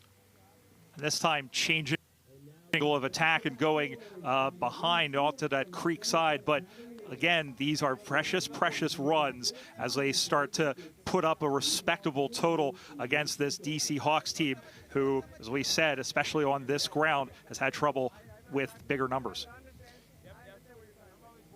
And what the Cavs will know, the Cavaliers, is that they do have a knack for being able to post totals batting first and defend them. They only got to 128 against the Empire State Titans just 2 weeks ago, and they were able to defend that 151 against the Eagles last weekend. Oh, it just takes a tumble there. Behera, good to see that he's back on his feet quickly. Now that I know he's okay, the German judge gave him an 8.5. But no, that's the other thing, and I think that's been the key to success over this spell, especially when you look at that game against the Philadelphians, where they lost just the 1 wicket and chasing down what was a pretty decent, would have been a pretty astronomical total for them in the first half dozen games of the season. And especially after coming after that 233 for 4 stint where they held off the Titans. Yeah, I find because of as he has to rebowl that one again, Behera, it's been a long over for him. 3rd wide in the over. I find because of this unpredictable nature of these synthetic surfaces on the Atlantic side of things, it's really made for some gripping cricket. You look at the way the Philadelphians, a team that many had as favorites to win it all, they're in deep trouble. They'll be in action later today. Looking forward to seeing them, the home team. Yeah, and it looks like you could definitely tell that they were struggling a little bit when they went and played on that natural wicket down in Morrisville July 4th weekend. This time almost takes out the umpire in the process. Very straight, but because it's a thick outfield, Nevin Short, he's just coming back for 2, gets there in the end. But this is, you can clearly see a change in sort of the approach from Short, looking to take the game on a lot more. And he's really identified Behera as one that they can attack, the Cavaliers. Yeah, and they're going to need to do that as we head down the stretch here because, you're running out of balls and you're running out of wickets. Don't worry about it. But there it is. And, yeah, you mentioned this outfield. It definitely plays a fair bit slower. So some of the balls that normally would probably be 4s are turning into 3s and 2s. This time in the offside, and it will be more runs. Swashbuckling from Nevin Short in this over. 2 boundaries make that 3. And this was the over that the Cavs needed, just one big one to help them and get over that 130 mark. Yeah, you see again, aiming for the outside and just got a thick outside edge, and it runs all the way for 4. 17 runs have come off the over, and we still have not completed it. This has been an expensive one for the Hawks after such a good bowling performance in the last 7 overs. The wheels just coming off at the wrong time. They had only conceded 8 runs in the previous 2 overs. But this was just what the doctor ordered for the New Jersey Somerset Cavaliers, led by that man, the all-rounder, back into the team for the first time, well, 3rd time in the tournament, but first time in 4 weeks. This one hasn't gotten enough power. It goes straight up, and it's taken. No, it's not. It's put down. Oof. Time and time again, the DC Hawks, they haven't done themselves any favors. Really should have been taken. And he's saying that he lost that in the sun. We'll take a look at it again. And yeah, I didn't get all this. Again, another top edge. Pops this one high up in the air. You see him getting underneath it. But yeah, he just lost it at the last minute. And you see it just escaped his fingertips, probably by about a good foot or so. But, I mean, it's good to get over there, but you have to take those. And we said that earlier when Lenny was here. They are handing them wickets. They're handing them balls in this over. That one goes for 18 runs. A huge over, 122 for 8. And all of a sudden, what looked like a mountain to climb to get to 140. If Nevin Short remains, possibly 150 could be on the cards. A very important catch going to begging for the DC Hawks. We saw it in the first over when they were able to create an opportunity off a Chanapal Hemraj that was put down by Jaskar Malhotra. So the Hawks, who have bowled well through the middle phase of this game, they want to finish with that added intensity. And also an interesting decision for the captain, Bipul Sharma, now in terms of how he finishes these last 2 overs. Expect to see Pranto Ahmed bowl his final over, but Does he go back to Rasish Behera? Just conceded the 18 runs. Does he go to spin of a Neil Narvekar? All things for people Sharma to think about. But the one thing that he'll be thinking about, and that the DC Hawks will want, is that wicket of man on screen, Nathan Stewart, the man from Trinidad and Tobago. Tons of experience. Would have played at a CPI level for the Barbados Tridents. He will go after the bowling at all costs at this phase of the game. Into the onside. Hasn't quite got this. He wants to. Gonna have to hurry though. Gets it quite easily in the end. This is good though from Stewart. Managing the situation, knowing that he must keep the strike for the majority of these 11 deliveries remaining. Yeah, and this is one of these interesting situations where you have to make these split-second decisions. You have that plan in mind in terms of who's going to be on strike here, and as you said, Stewart is going to basically, if they're going to get to that 140, 150 mark, it's going to be on the backs of Stewart.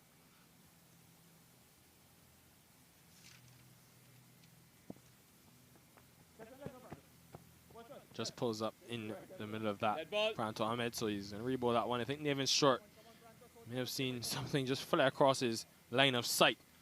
But you look at the Cavaliers, I think they'll be disappointed because surface hasn't had too much problems with it. You look at no real movement off the surface for whether it be seam or spin. Just think they've probably tried to be a bit too aggressive too early, and it's been to their detriment. Just lost too many wickets in clusters. There it is, Yorker length. And the celebration from Pranto Ahmed, who's picked up his third. And it's the crucial wicket of Nathan Stewart. Great Yorker. We mentioned that full length he goes to so often. Paying dividends for this DC Hawks team. Just the wicket that they would have wanted. Yes, and it's a huge wicket, and now they're pegged back here down to their final wicket. And as Nikhil said, Yorker length would have taken out middle and off stump. So Stewart, after pretty much dragging his team into a winning position, or at least a competitive position, goes for 30. They are 124 for 9.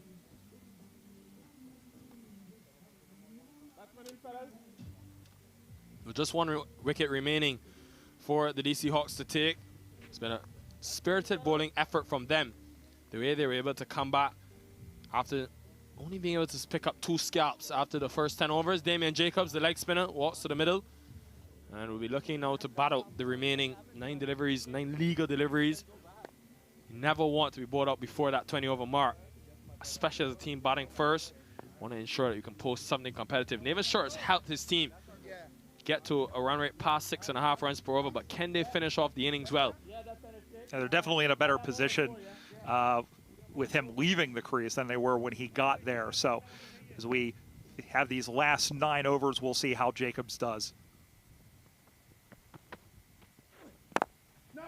Starts on a very full length. I like this from Pranto Ahmed because even though he was struck for 16 runs in his first over, clearly not afraid to go back to that full delivery. And remember, it's a tough delivery to execute, that Yorker, especially to Nathan Stewart, who was 30 from 20.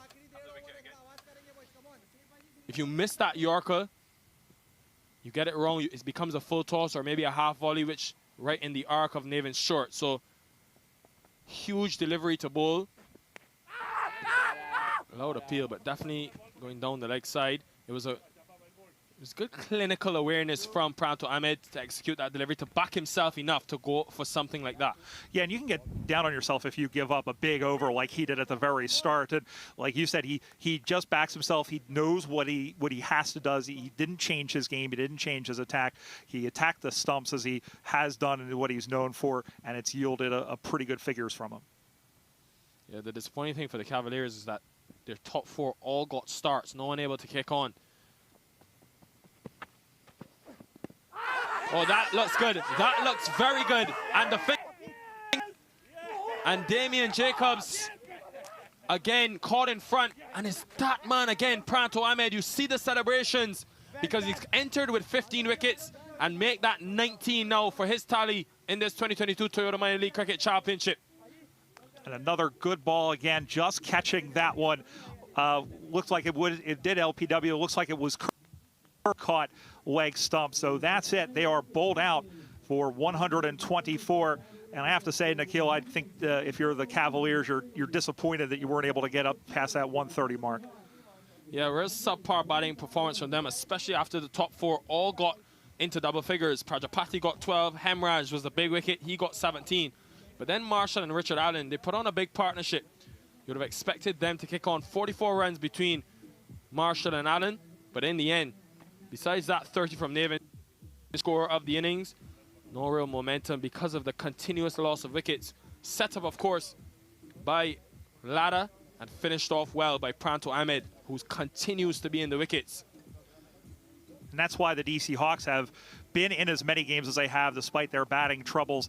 They have Pranto Ahmed, they have Lada, who are two of the better and more consistent bowlers. As we take a look at the figures, Lada finishing with 3 for 21, but Pranto Ahmed, the best bowler, with the figures of 4 for 24, 1 ball short of 4 overs delivered. Relatively tidy from this side, not too many, just 7 extras given up over the course. So 124 from 18.5 overs, the final total for the Cavaliers. Well, when the DC to bat, they do have Neil Navekar, Rick Bahira, Jaskar Malhotra. They only need 125, who you do back them after doing such good work with the ball in hand. They'll fancy their chances to pick up their 4th win of this tournament, and just need to go at 6.25 runs per over. Should you think be a walk in the park, but you just never know with this game of cricket. Well, here's how the innings unfolded. It started with a blistering first over off the bowling of Pranto Ahmed, Chanapal Hemraj, and Bandit Prajapati. They hit the ball to all parts of Exton Park, but then boy did the DC Hawks come back into the game well, picking up that first strike. That was another boundary by Prajapati. That was the first wicket. Malhotra just spearing one in and looking to take on. Wasn't able to get the elevation, the power, the height. And then Chanapal Hemraj looked like another big score was on the cards. A man that's already scored 200. He already had a life from that first over. There's always going to be easy pickings, anything down the leg side for a man that's so strong, the left-handed opening batter from Guyana. And that was his demise, though. Just a full delivery, and Neil Navekar making the difference. Probably got away with that. Hemraj wasn't able to latch on. Xavier Marshall, with all his experience, almost was dismissed early to build an innings. Got to 29, hit 2 maximums, but it was always a struggle for him, scoring uncharacteristically at less than a run a ball. That was another big strike from Marshall, who when he hits it well. Richard Allen came to the middle. These two put on a 44-run partnership between them. And all of a sudden you thought the Cavaliers, well, they were looking like getting those big totals that they're used to. That was another gorgeous shot from Richard Allen. But after these 2 sixes in the Aslam over, went 1 too many. Didn't get any power on it, and an easy catch taken. The DC Hawks just did this so well. Came back into the game. But then Sabarjit Lada, what a delivery that was. Caused all sort of problems. A superb catch on the boundary by the captain, Bipul Sharma, at long on. The wickets just began to tumble from the 10th over. Quick work done behind the stumps, and the DC Hawks, well, I must say, will be credited for this bowling performance. Nevin Short, well, he came to the crease, struck a few big blows until he then had to depart as well. But the Cavaliers will be disappointed that they weren't able to get something substantial on the board. Naja Shah, the captain, it just felt maybe a bit too early, a bit over-aggressive from the Cavaliers. Then Wariat came to the crease, unable to trouble the scorers. Nevin Short had a big over, which he took 18 runs from Rahesh Bahira. He was very fortunate in that over, got a few over third. This one was struck well with on offer. And all of a sudden, with Short striking it the way he did at 150 strike rate, you thought maybe he could get them up to 140, but a superb Yorker from Pranto Ahmed. Sure had no answers. And then the final look at Damien Jacobs, called in front, easy decision for the umpire. Ahmed had his 4th, and the DC Hawks able to restrict the Cavaliers for just 124, which you think the Hawks will be very happy about chasing. Don't go anywhere. We'll be back in a couple minutes' time for the run chase. They only need 125, the DC Hawks, looking for their 4th win, looking to cause some problems in this Eastern Conference. You're watching the Toyota Minor League Cricket Championship, presented by Sunoco.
You're watching the Toyota Minor League Cricket Championship, presented by Sunoco.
Tournament.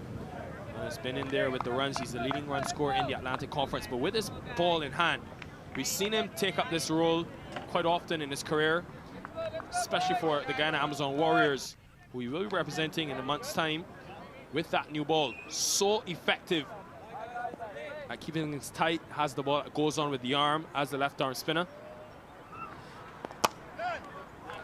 Straight away and off the mark, the DC Hawks. Look at the two outside the circle. They do have that long on fielder. And of course for the left-handed Neil Narveka, you see they're pretty tightly packed offside.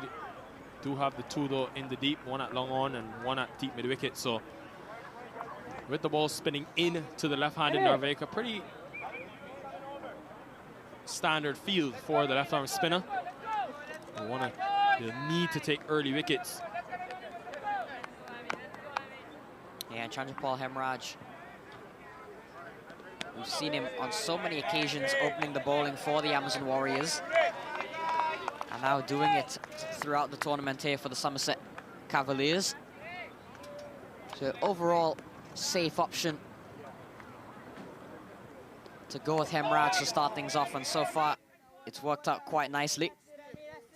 Yeah, very interesting the way that this Somerset Cavaliers team has turned things around. You look at the first 6 games, Hemraj was there, he was present, as was Najaf Shah, the captain. Nathan Short played 2 of those 6, and they just weren't able to get in the wins column. Some real tight losses that just didn't go their way. The Stallions beat them by 3 wickets. The Raptors beat them by 3 wickets. They lost a super over against the Philadelphians. Some way, somehow managed to lose every game. But since Hemraj has scored that 100 against the Philadelphians, all of a sudden fortunes have turned, tides have twisted. So they'll be looking now. They have to pretty much win out from here on in with just the 4 wins in 10 games. They're really on the back foot, and it doesn't help their cause, Matthew, that they only have 124 runs on the board. But what will help their confidence is the fact that over 2 times in the last 3 weeks, they've defended very low totals. 128 for 9, they defended against the Yorkers. Run out chance at the bowler's end, gets home in the end. A good start by the Cavaliers, who need wickets if they want to be in the reckoning for the none.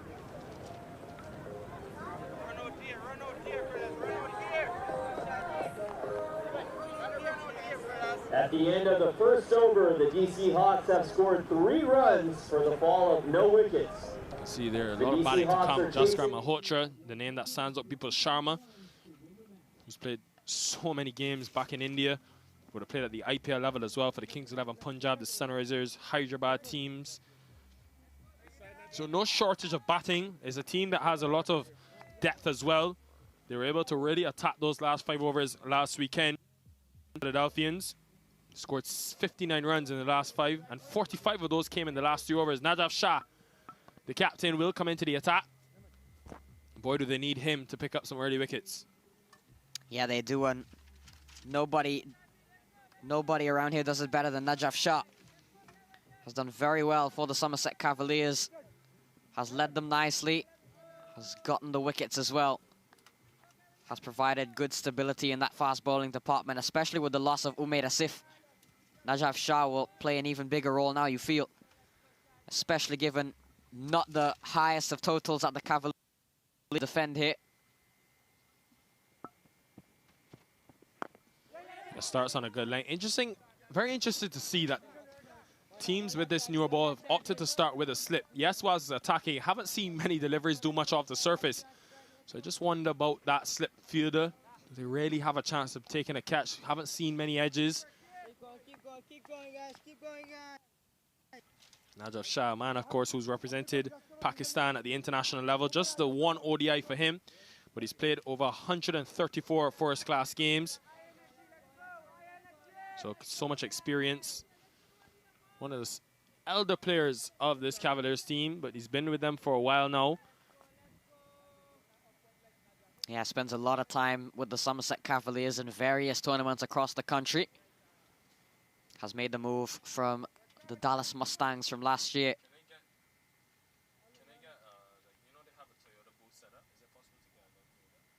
Somerset Cavaliers, adding on to what you mentioned, that they'd be happy that the DC Hawks have, to be happy that they've defended low totals recently.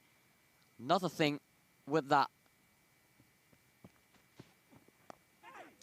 this time just placing it down to 3rd. Good to see, you can see there, Matthew, big crowd in attendance behind. Fantastic to see those in action. yeah, gotta love the turnout here so far at Exton Park, and you'd feel it'll only get bigger as the day goes on. We see the home side later on in action. I'm sure they'll be bringing in so much more support a little bit later. But going back to last year at Exton Park, these two sides would have faced the Cavaliers and the DC Hawks. And the Somerset Cavaliers would have restricted the Hawks to 89. Down the leg side, has he got bat on it? They're very excited, the Cavaliers. Umpire Roshane Simmons unmoved. They all went up. They thought there was some bat on it. No white signal, which means it did brush something on the way through. Could have very well been the first for the Cavaliers, but instead, the Hawks surviving. Definitely clipped something. You could hear the noise. Have another look down the leg side. Perhaps maybe the pad or the thigh pad, hard to tell. It wasn't called a wide, so clearly, definitely, we did hear the noise, but it wasn't off the bat. So big moment there, perhaps. Najaf Shah has started quite well. Again, you can see it coming a long way across his off stump. Bahira.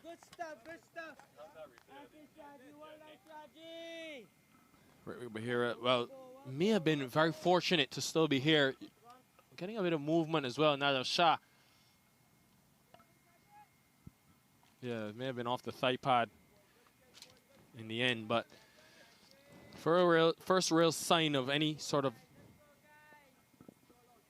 movement, of course, on the synthetic surface would be very hard for seamers, even though Pranto Ahmed picked up 4 wickets. I think it was less about swing or any sort of sideways movement for Pranto Ahmed, but it was just about that nagging length he was able to find. Picked up 4 wickets for just 24 runs for the DC Hawks. The reason that they're only chasing 125.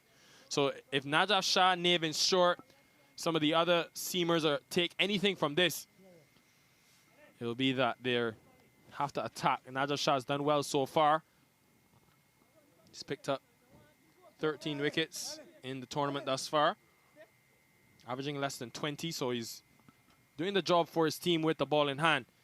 I think they need some production, though, from Damien Jacobs, the leg spinner. And the Somerset Cavaliers, they've got quite a few paces in this side. Navin Short, Walid Karimullah, Vandit Prajapati, you've seen him bowl. So lots of, and not to mention Najaf Shah already in this over, so lots of pace in this attack from the Cavaliers. Compare that to only Chandrapal Hemraj and Damien Jacobs for the spinners.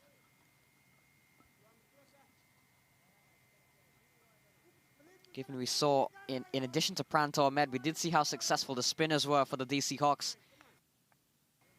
Malhotra and Neil Naveka in terms of economy.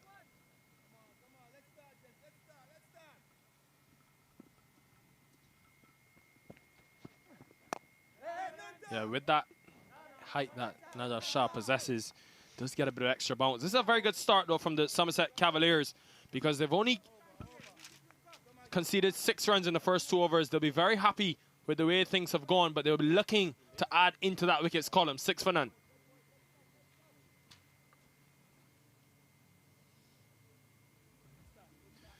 Well, the Philadelphia Cricket Festival here at Exton Park. You can see music, fans in attendance. Come over, join us. You can join the Toyota Tundra.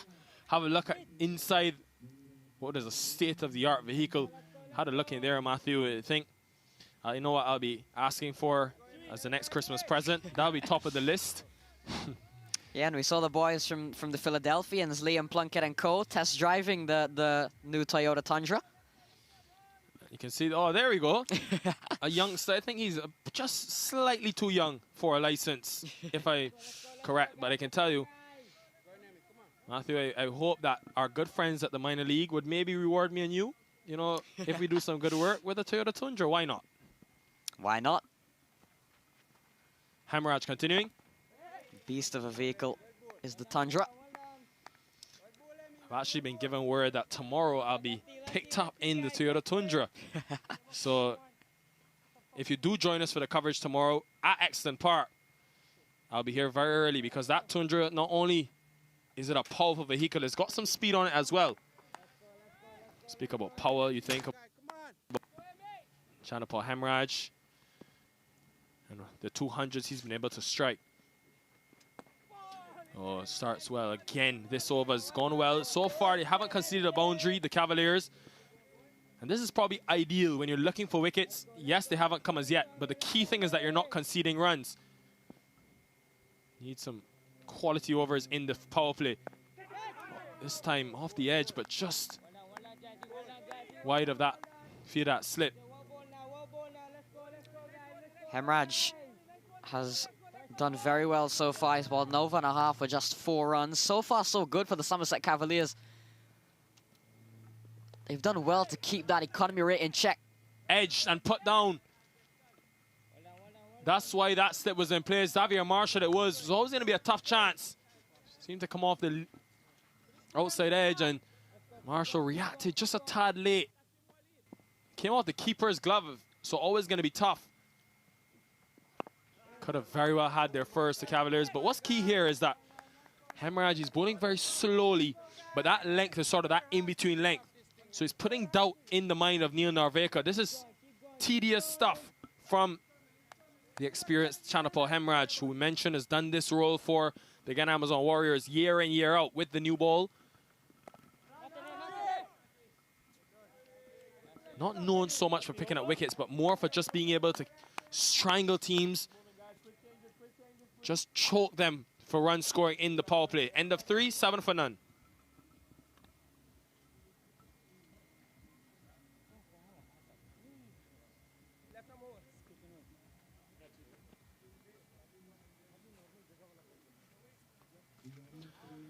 Well, tons of batting to come. They won't be too worried about this, even with that asking rate going up closer to 7 and over, because they know the firepower that they have to come. Jaskar Malhotra, Bipul Sharma, Harsh Arora as well, so a lot of batting.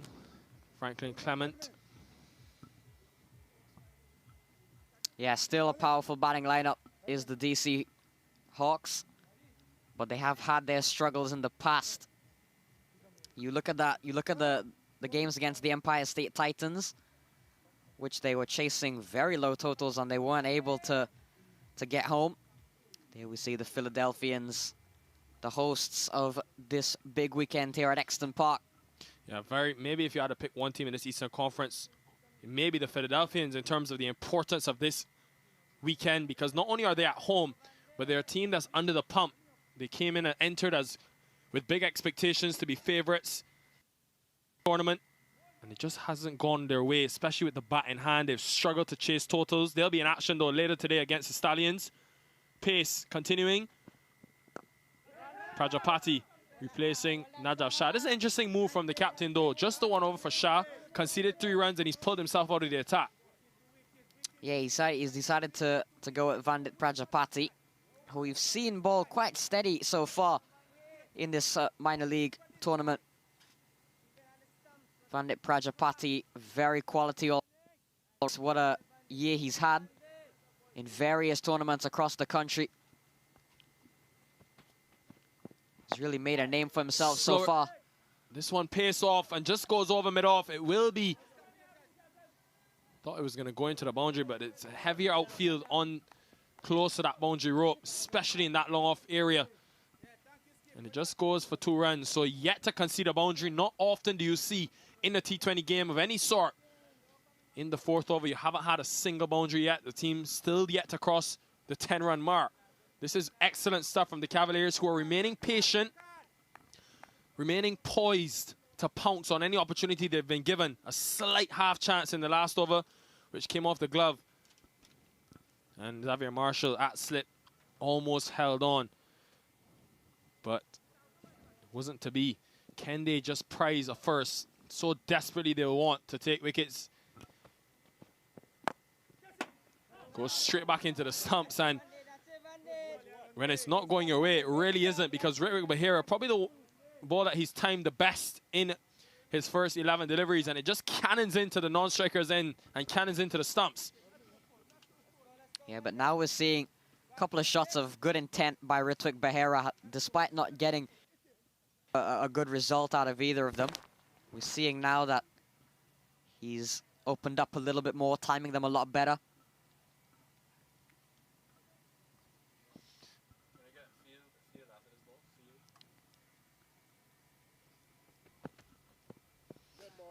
Just misses his run up there.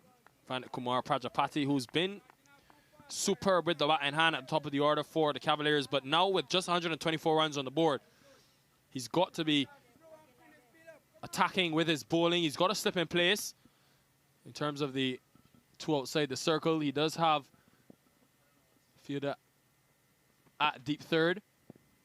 Slower delivery again, probably gets away with it. Very full. Bahira happy to just play it safe for now.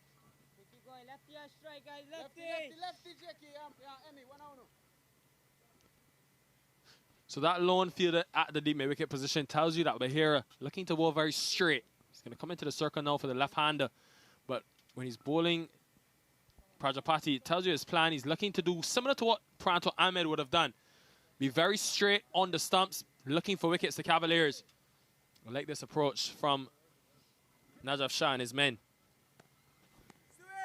Yeah, and it's worked out very nicely for them so far. Just a 10 on the board in the 4th over for the Hawks. Narveka and Bahira have not hit a boundary between the two of them as yet. As we see a wide first extra on the board here for, conceded by the Somerset Cavaliers. When you're defending a low total, you want to limit the extras as much as you can. I think even though this DC Hawks opening stand would have been able to get to 60 against the Philadelphians last weekend, you're only chasing 125. You want to take the game as deep as possible. You don't want to lose early wickets. At the same time, you don't want to allow too much pressure to be put on you when the fielding restrictions are ended. So I think they'll still want to look to score. Pulls it into the onside, but again, protection in the deep. They want 2, they're going to have to come back and hurry back. And they get there in the end pretty easily. So much better intent being shown from Narveka. You want to make use of this. Just 2 fielders allowed outside the circle. Then 3.5 runs per over. Yeah, work for Taha Wariacha there on the boundary. Couple of runs easy in the end for Neo Narveka. But still no boundaries as yet for the Hawks. They've struggled in terms of keeping a healthy economy rate. A healthy run rate, rather. But as you mentioned, they haven't lost any wickets as yet, which is definitely a positive that the Hawks will take. 4 done, 13 without loss. My son is so soft-spoken. Everyone says he's so good-looking, and he never forgets to call. Hi, Mom. Born for your true self. The 2022 Tundra. Toyota. Let's go places.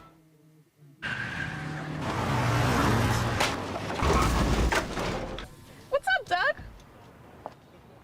What got into you? At Sunoco, we know how to fuel peak performance. Fuel your best.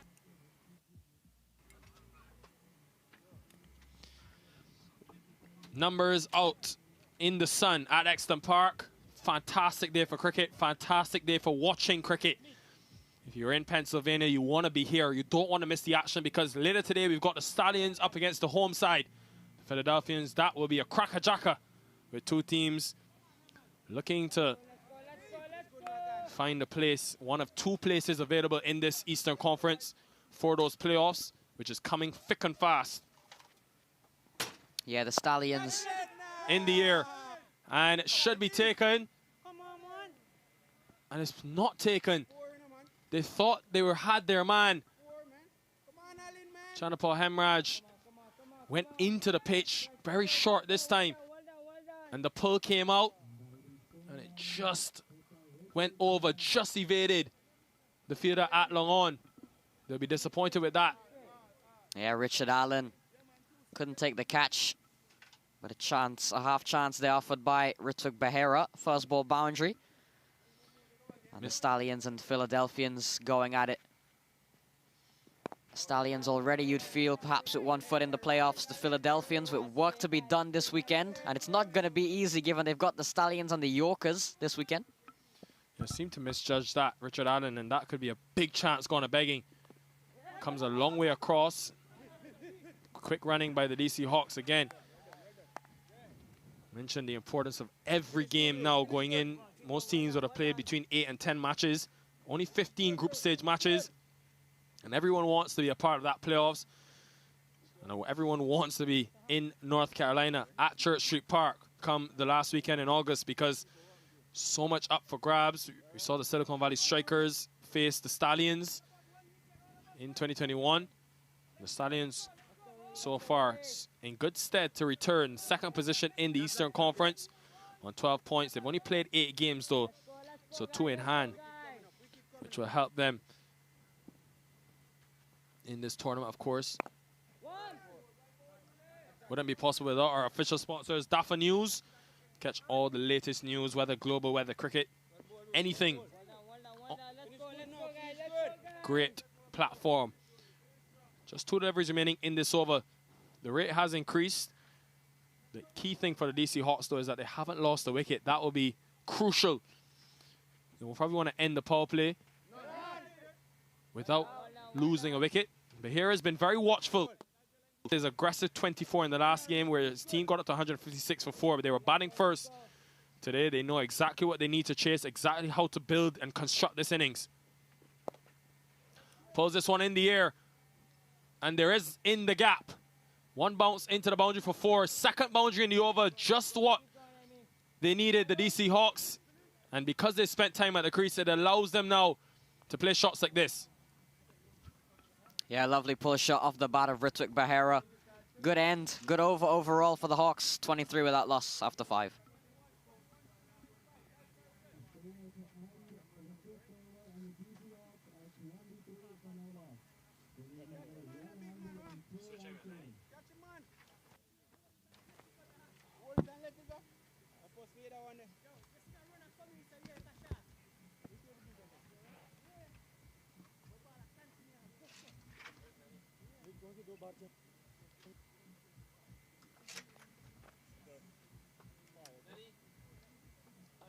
Change, right arm over.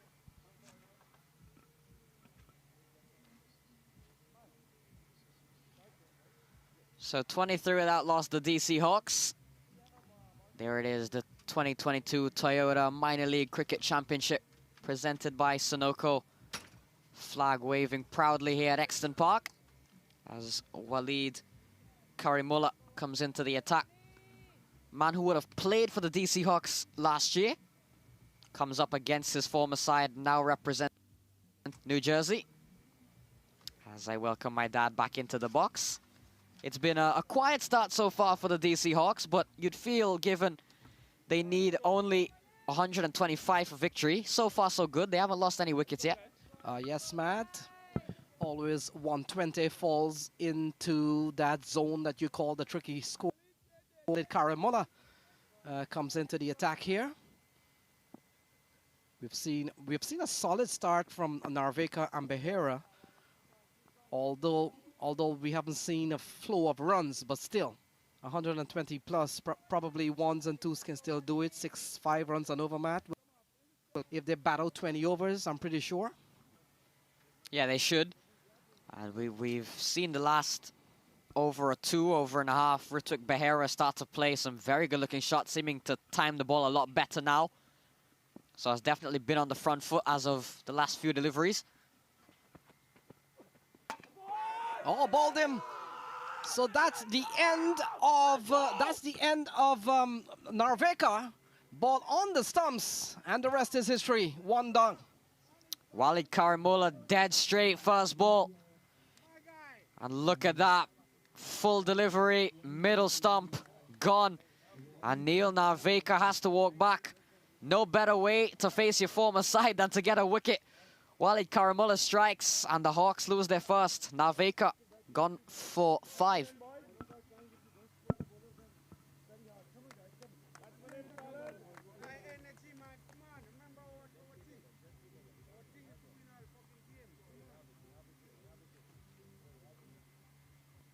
Batsman in, fellas.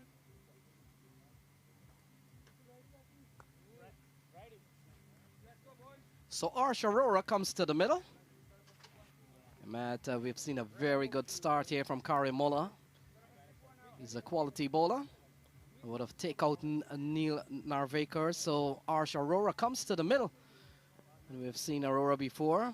Take some time to really get going, but he's a solid player. And so just 102 remaining from 89 balls, asking 6.8. And they're going at the moment at 4.4.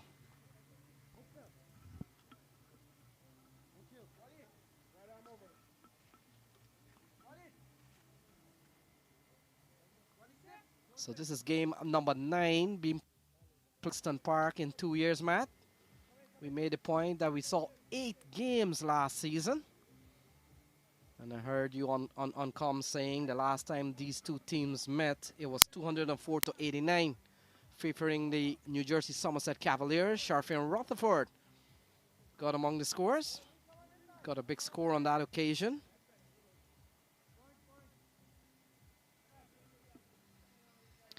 So Ash Aurora, new addition to the DC Hawks this year.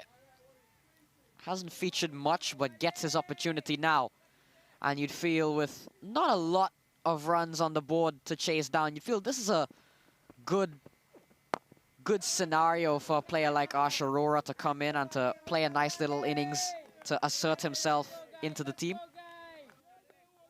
Yeah, Matt, and I'm surprised none of our commentators have made mention of Sonny Sahal. Haven't we missed him here for the DC Hawks? And I mentioned Sonny Sahal because he scored the highest individual score at Exton Park in 2 years during the course of these minor league games. He got 94 last year, so Sonny Sahal certainly missed here by the DC Hawks, and we'll have to wait and see how this game ends up. But 102 to win from 88 balls, Sonny Sahal not in the side. Yeah, a couple of names not in the team today that I'm wondering about. Sonny Sahal, as you mentioned, this one wide by Karimullah. And then as well, Junaid Nadir, who are a bit surprised not included in the side. We would have seen his power hitting ability against the Philadelphians. That one well wide by Karimullah on that occasion. Yes, Matt, we have seen some real good cricket so far. Notwithstanding, ball cut away. That's a good looking shot from Ash Aurora. And we'll get him a 4. So he gets off the mark in fine style. And that's a lovely shot from Ash. Yeah, slices that one away, beating Richard Allen to the fence. Good way for Ash Aurora to get off the mark. And that's the runs that the DC Hawks need, just getting that boundary and over perhaps. And Matt, we've seen the bounce on these synthetic tracks or AstroTurf. And the ones from Exton Park has always provided a bit of tennis ball bounce. Oh, ball pushed into the offside again. So let's see how this over's gone. We saw Karimullah getting a wicket of Narvekar off his very first delivery. We see a lovely shot from Ash Aurora, and things are beginning to be back on track here for the DC Hawks. Yeah, Rituk Behera as well at the non-strikers and has been off strike for quite some bit of time. But when he was on strike, was starting to time the ball, as I mentioned, very nicely. Still a solid start for the DC Hawks. Just the loss of Neil Narvekar. Sharp single taken by Aurora. Gets Behera on strike. Behera's been a spectator for some bit of time at the non-striker's end. 6 off this over so far, which is right on par with what you think the DC Hawks need. But they did lose a wicket of Narvekar in this over. So the Philadelphians come up next against the Stallions. That is going to be a top quality contest, I'm pretty sure. But we're still 96 runs away, or 85 balls to finish this game. Still 9 wickets standing. Rituk Behera. And when I come back, Matt, we'll go through some of the highest individual scores in a couple of years of minor league cricket here at the Exton Park.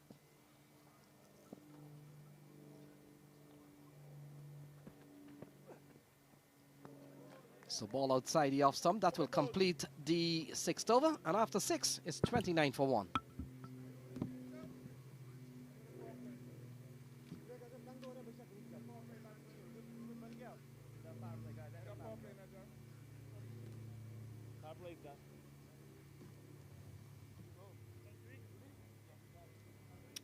So there we go.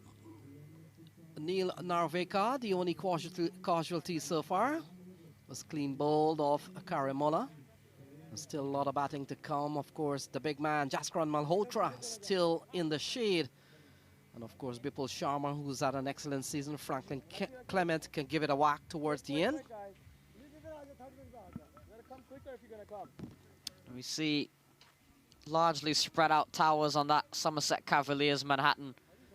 Seen a couple of relatively high ones as well from the DC Hawks, but nothing too spectacular. Still a 4.8 and over.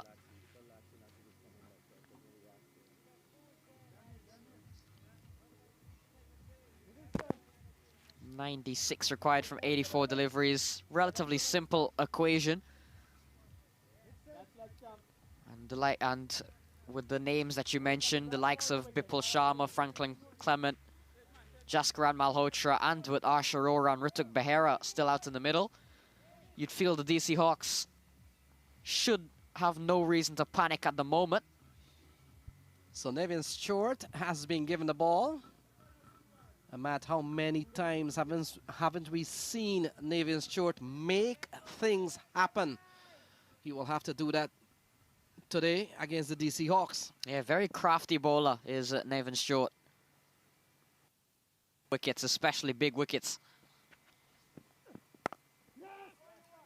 So ball worked into the offside, and Matt, not too long ago, you and Nick, you're talking about the Tundra. Some other top Toyota vehicles to consider, of course, Tacoma. Tacoma comes from those big trucks. And then, of course, if you're looking for perhaps those big 4x4 vehicles, of course, you got the 4Runner, the Sequoia, the Land Cruiser, and not forgetting the Highlander. That's a beautiful car. To the onside by Behera, so Navin Stewart comes into the attack here, Matt. We saw him in the earlier part of the tournament with the New Jersey Somerset Cavaliers, got among the wickets, but he was missing for a couple of games. Yeah, we did see him at the start, Navin Stewart, after a break from the side for not entirely sure. Comes back at a desperate Somerset Cavaliers looking for results. As you mentioned, going back to all the Toyota vehicles, if the brand Toyota was a cricketer, you'd think it would fall into the category of a complete all-rounder, wouldn't they? They've got everything. Yes, Matt, and just to finish up, like if probably you're looking for a mid-size SUV, the RAV4, the Venza, the Corolla Cross, not forgetting the CHR. This has been a tidy over so far from Navin. So ball cut away into the offside, Arsh Arora. We've seen him a couple of times before. And you were right, he's the type of player, probably this game could suit his style. A game which tapping the ball in open spaces, the ones and the twos can really work. Well, there we go. That's a beautiful full car for you there, Matt. The big Tundra. Yeah, there we go. Love to have that car on display throughout the minor league. We saw the Sienna last year. Now we've got the Tundra. Proud to have Toyota as part of the minor league since day one last year. Yes, Matt. And if probably I need to give you a card, there we go. Well, not that one. That one might be a little too big for you. Maybe I'll give you an Avalon or a Camry or a Corolla or a Prius.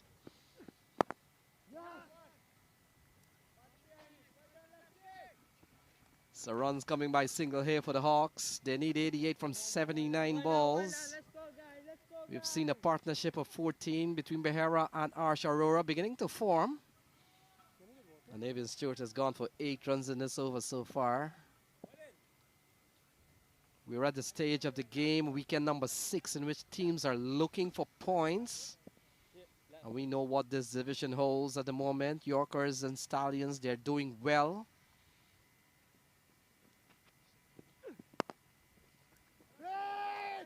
Good stop there by Navin Stewart. Good work off his own bowling. 8 off the over. Good one for the Hawks. 37 for 1 after 7.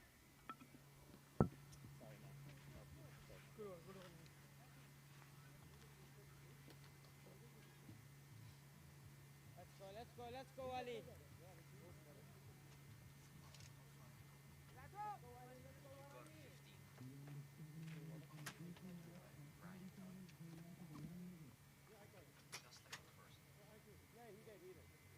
So 37 for 1. They need 88 from 78 balls. And still some ways to go here. Beautiful shot. Good place to watch cricket match. You go up on top of the hill. Settle on one of those 10s and you're good to go. Good side-on vision to watch the cricket bowling so far. We've seen Nathan Stewart, the latest being used. Kari Muller would have picked up 1. In fact, the only wicket to have fallen so far. So still some bowling options here. We haven't seen Damian Jacobs. There we go. Crowd are beginning to come in. And I would want to think, Matt, when we come around to 2:30 later on in the afternoon, this park will be filled. Yeah, I'm sure it will be. Lots of turnout, particularly for the hosts, the Philadelphians. A big weekend for them. But still, looking at the game, we saw so many fans here bright and early in the morning. So good turnout. So Kari Muller continues. And so we'll take a look at the highest individual scores during the course of the Exton hosting last year and this year. And so far, we've seen the likes of Sonny Sohal out of the DC Hawks, 94. Jonathan Fu, who will come later on with the Philadelphians, he made 90. Trevon Griffith from the Empire State Titans, he got 85. Ball driven into the offside. They finally scamper for 1. So, Matt, you've seen a lot of cricket here today. What is your Daffy News shot of the day so far? Tough one. Tough one. I know earlier on we saw for me, Vanda Prajapati, I think it was the second over, a lovely drive over the offside. That's my Daffy News shot of the day. Oh, pulled into the onside, and speaking of Prajapati, that's him. And they go through for 1, 39 for 1. Yeah, the Daffy News shot of the week. And I'm sure with so many games playing here this weekend, I'm sure we'll have so many contenders for that. This one pulled away to Vandit Prajapati. Yeah, he may have put it down. Yeah, and now seems to be holding that arm a little bit. Perhaps his thumb, maybe. Yeah, so a bit of misfortune here for Walid Karamola.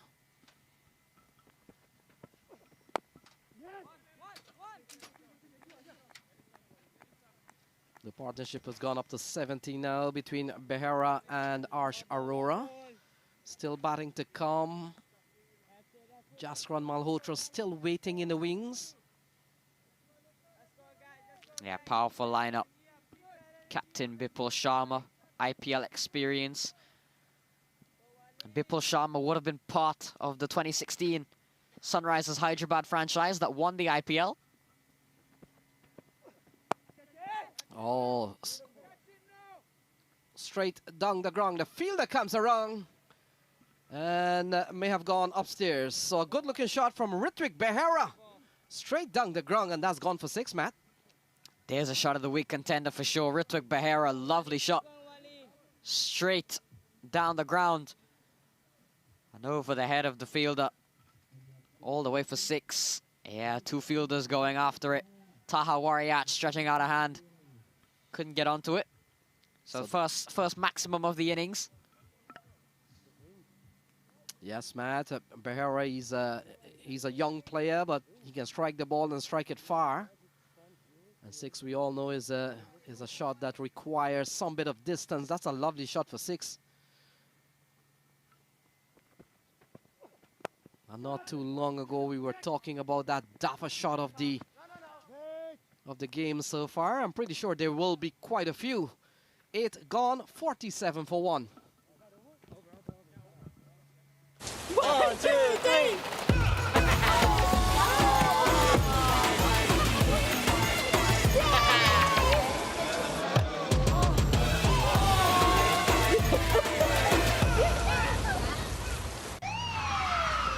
Took that last corner pretty quick. Sir, I need 1 hand on the roof, 1 hand on the pump. Timeout for Sunoco Go Rewards. Keep pumping. With new Sunoco Go rewards, when you fuel, you save, because rewards come first.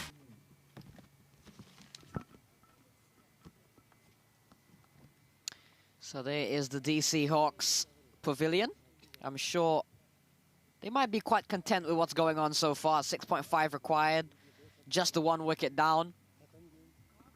No need for absolute concern as yet, as Stuart continues. Yeah, Matt, and they know they've got Jaskran Malhotra still waiting to come. You're watching the Philly Summer Cricket Festival 2022. Big weekend. Could come back for a couple of runs. Good looking shot here from Ritwik Behera. He's playing a very good hand today, Matt. Yeah, he is. Has really found form the last few games, has Behera. So his highest so far was 33 against the New England Eagles. He got a 24 also against the Philadelphians. So he's been getting some starts. But we still haven't seen a 40. We still haven't seen a 50.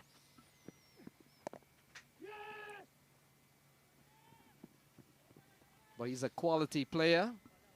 And of course, when you look at U.S. cricket, man, the likes, the younger players, that of Ritwik Behera, Krishnamurti, Jariwala, Yasir Mohammed, some of the players certainly comes to mind. Yeah, that's what minor league has helped provide so many fresh young talent that have already made their debuts for the U.S.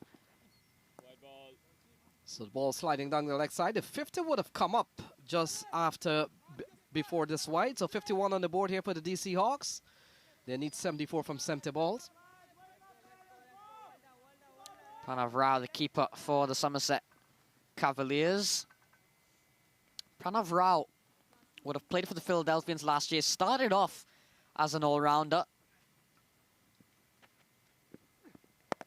Eventually found himself donning the gloves for the Philadelphians later on into the tournament, but he did start off, got about 10 or 11 wickets in the tournament last year before taking the gloves, and now here he is becoming a full-time keeper, and quite a good one, a solid keeper for the Somerset Cavaliers. So Pranav Rao, player that can do it all, has really took up wicket keeping and has been very successful in doing so this year.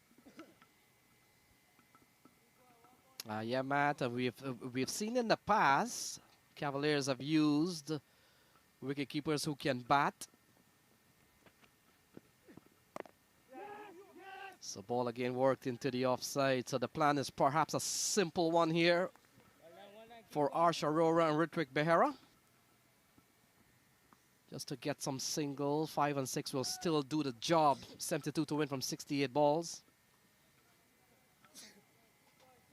And you know the odd boundaries will come here and there. We have seen Ritwik Behera, when he gets attacking, he can clear this big outfield here at Exton Park. So that's not a problem. 2 deliveries remaining.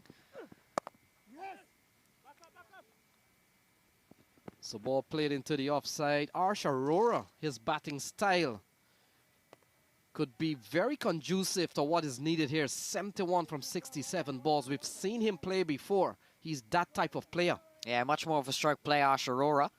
Very simple equation, and it suits his batting style. He knows he doesn't have to go out of his comfort zone. He can just play his natural game, and that'll see his team through. And even Ritwik Behera is much more of a stroke player himself. Good end to the over. It's 54 for 1 after 9.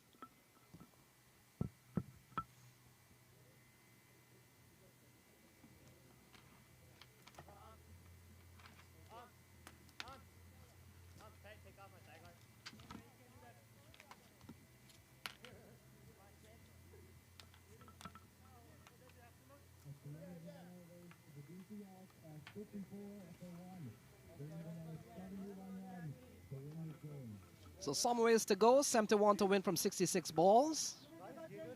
DC Hawks challenging the New Jersey Somerset Cavaliers, looking for points. The DC Hawks, they stand on 6 points at the moment. They played 8, they've won 3, they've lost 5. And the New Jersey Somerset Cavaliers, 6 in a row losing. And then, of course, their last format. What an impressive momentum they've had. Yeah, it's been a big blast of form from the Somerset Cavaliers. Can be attributed to a combination of factors. There we go. The New Jersey Stallions have arrived here at Exton Park. See the likes of Dominic, Ricky, and co. Love the red that they have. I think it's a very it looks good with the Stallions. Yeah, this is the Toyota Minor League Cricket Championship presented by Sunoco. And Matt, the perfect way to come to the park. Get a Toyota vehicle, fill it up with Sunoco gas, and you're already here. So Damian Jacobs comes into the attack. And he starts with a dot ball. Good bowler is Damian Jacobs. Got most wickets last year. And we'll have to put in a very big performance here this afternoon. 71 needed from 65 balls. But more importantly, they have only lost the wicket of Neil Narvekar.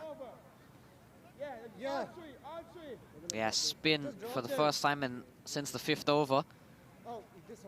Damian Jacobs has had lots of success with the Empire State Titans last year. Had a good start to life for the Somerset Cavaliers, but again missed quite a few games. Yes, Matt, he comes out of Queens United. We were there last week at Idlewild Park. Top quality spinner. His opposite end would be Singlada. Oh, playing a miss again, so a couple of good balls. Good start here from Damian Jacobs. And Matt, you get the feeling Jacobs or any other bowler here will have to concentrate and perhaps picking up some wickets here. Not too sure if allowing DC Hawks to bat 20 overs will do the trick.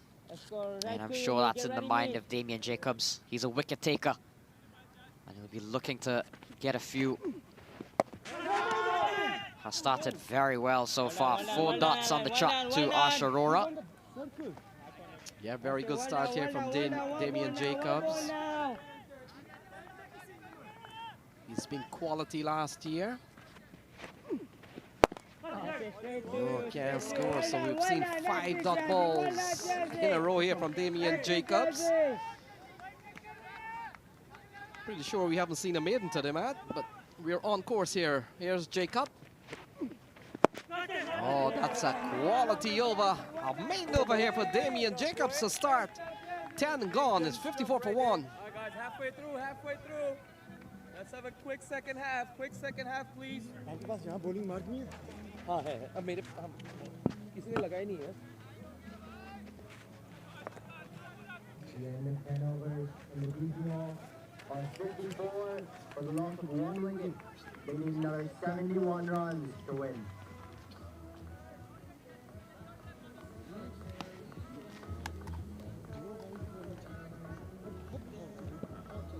So there we go. Looking at the worms there as we welcome Brian Barish back into the box. Brian still 71 to win from 60 balls. We're halfway stage here. Yeah, still a long way to go, and you see on the worm there that the DC Hawks well behind where the Somerset Cavaliers were when they batted after the halfway point. And we've mentioned on a couple of occasions DC's batting woes, that they're going to need to get over this. We mentioned a couple of times about them struggling to chase down the New England Eagles on this very ground opening weekend. So still a lot to do here, even though the Cavaliers could only manage 124. Is still very much even Stevens. So Najaf Shah comes back into the attack. A man who has led the Somerset Cavaliers well, Brian, not only in the minor league, but before that, before minor league, was this one way outside the off stump. But Najaf Shah has provided good leadership over time for the Somerset Cavaliers brand.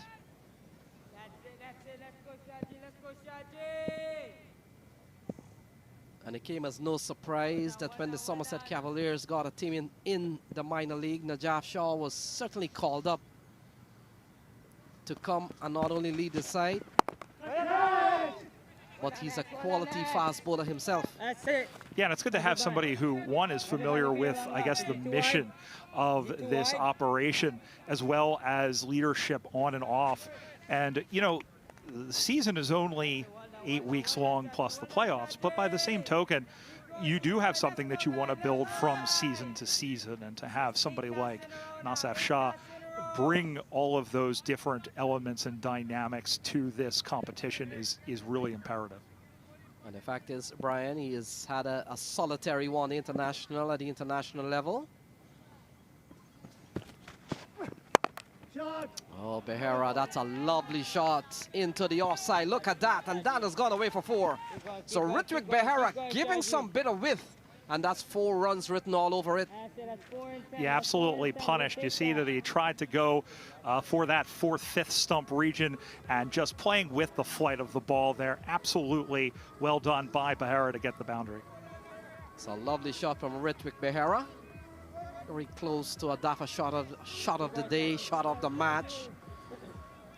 For this event, the Toyota Minor League Cricket Championship, presented by Sunoco. We've had exciting matches, and this one continues to be a very good one, keenly contested here. 67 to win from 57 balls, Brian.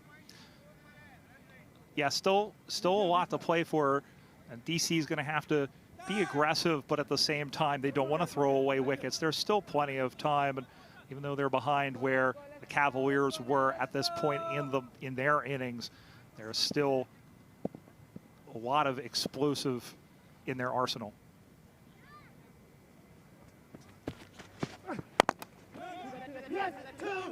So they call for 2. They could come back for a couple of runs. So good looking shot again from Ritwik Behera. He continues to bat well. And Brian, with just 125 on the board, are you asking your bowlers to work overtime here? Probably. I think, you know, the fact that they've only gotten 1 wicket at this point of the game, I think, is a little troubling, even though, you know, as we mentioned, the run rate. But by the same token, you don't want to be too aggressive to where you give them any meatballs.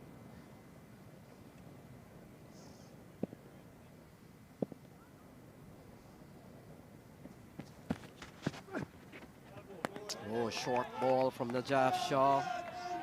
Just trying to tell the batsman from time to time, I bowl fast.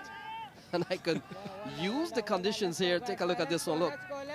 Bit of a tennis ball bongs. Yeah. Ritwik Behera does well to stay out of the way.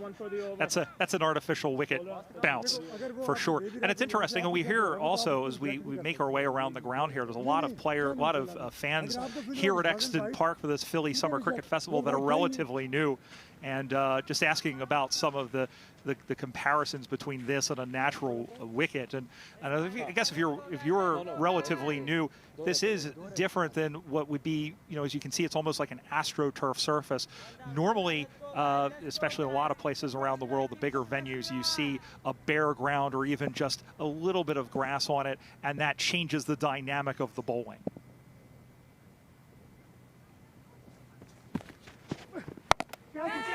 So ball pulled into the onside. Fielder will come around. They'll come back for a couple of runs. This has been a very expensive over. An over that has gone for 8. 11 gone. 62 for 1. My son is so soft-spoken. Everyone says he's so good-looking, and he never forgets to call. Hi, Mom. Born for your true self. The 2022 Tundra. Toyota. Let's go places.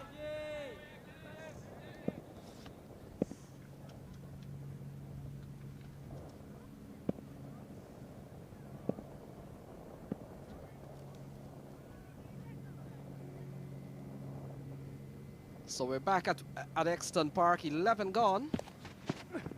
That's it. Well done, Shaki. Well done. That's the over.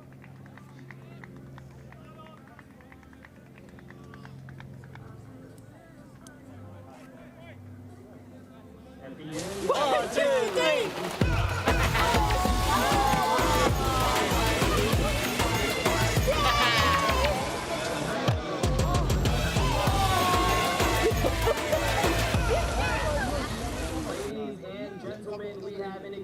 Event taking place at 1 p.m. It's the player meet and greet with players Liam Plunkett, Milan Kumar, Jonathan Fu. So 11 overs gone, 62 for 1. Damian Jacobs will continue here, Brian.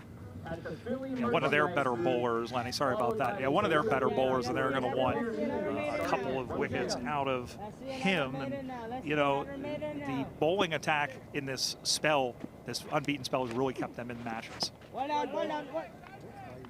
So he starts with a wide. We saw 6 dot balls in the last over.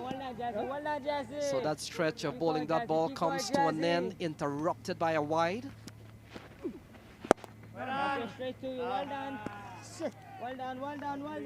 Still, he's been tidy, Damian Jacobs, but they'll probably need wicket if they are to make an impression here, Brian. For sure, and as we said, one wicket so far at this spell as he opens up and slugs this one back down the ground. They'll come through for a single. And that takes them on to 64 for one.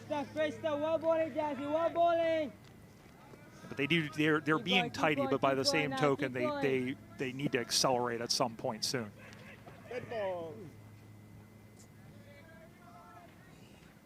Sorry, read him now, read him, sorry.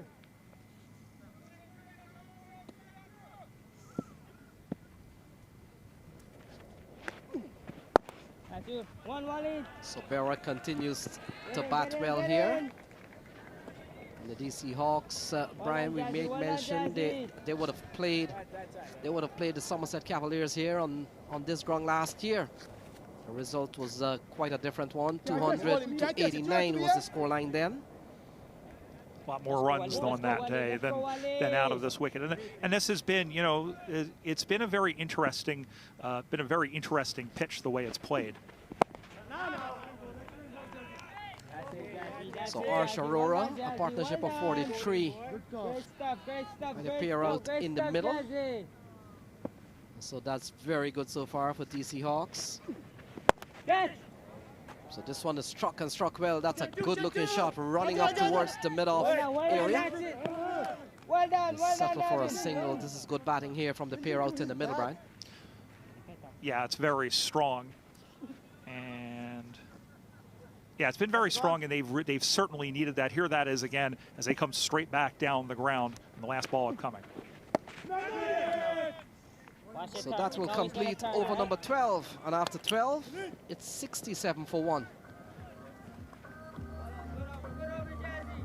Keep switching, guys. Keep switching, please. Doing well, guys. At the end of 12 overs, the DC Hawks have scored 67 runs for 1 wicket. They require 58 runs to win the match.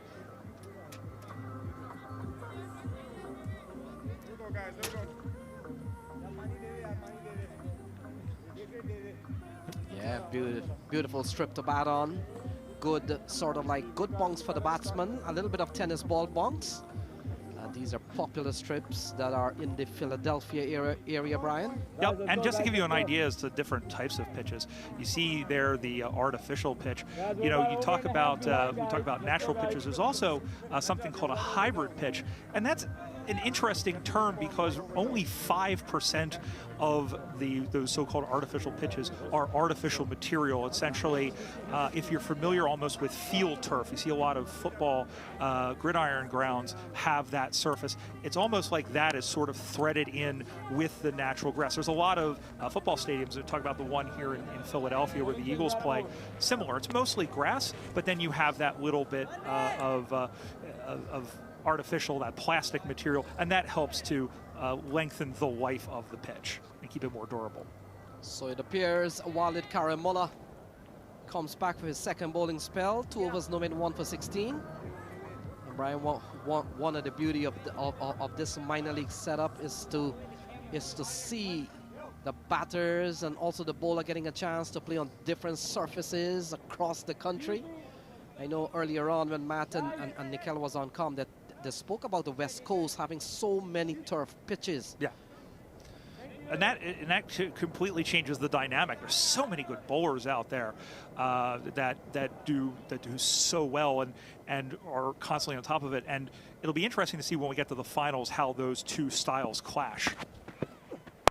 So Karamola, ball is driven in straight down the ground. They go through for 1 and brings it closer to home. 57 for 47 balls. And Brian, we are watching the Philly Summer Cricket Festival how rich in history has Philadelphia been for cricket in America? It has a lot of history, Lenny, and it goes all the way back to actually right after the Civil War. In that time, this is a big swing and great stop there by Rao behind the stumps.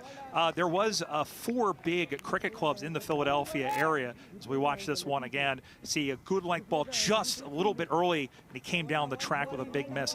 You had the Philadelphia Cricket Club, the Germantown Cricket Club, the Marion Cricket Club, and the Belmont Cricket Club, and they would come together to play first-class games as the Philadelphians, which of course the Philadelphian ML minor league cricket team named shares. Yes, Brian, this one worked into the offside. And I've gone a couple of times to Haverford.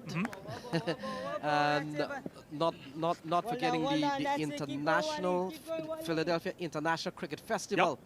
I've gone the year when Sean Pollock was there. Yep. And every year a big guest of honor will show up for that tournament. Sir Garfield Sobers, Mark Boucher. Yep. There we go. The Philadelphians flying and flying, fluttering in the distance. Dafa News, Sunoco, Toyota. Some of the major sponsors here.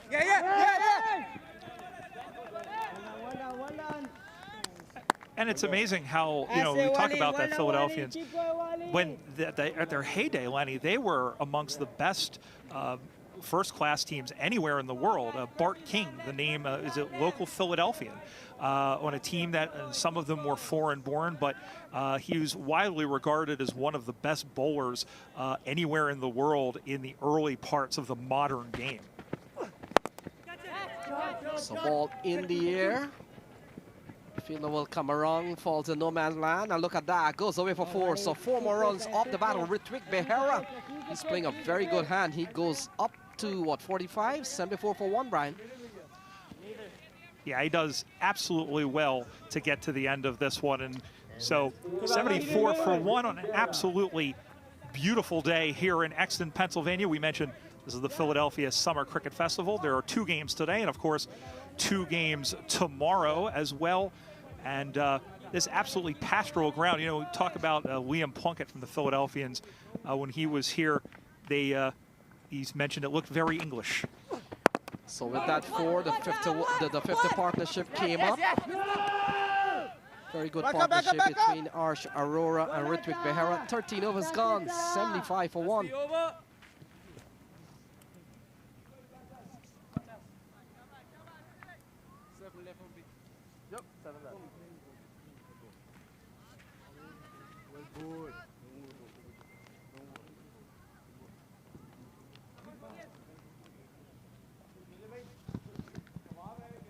Quick changes, guys. Quick changes, please.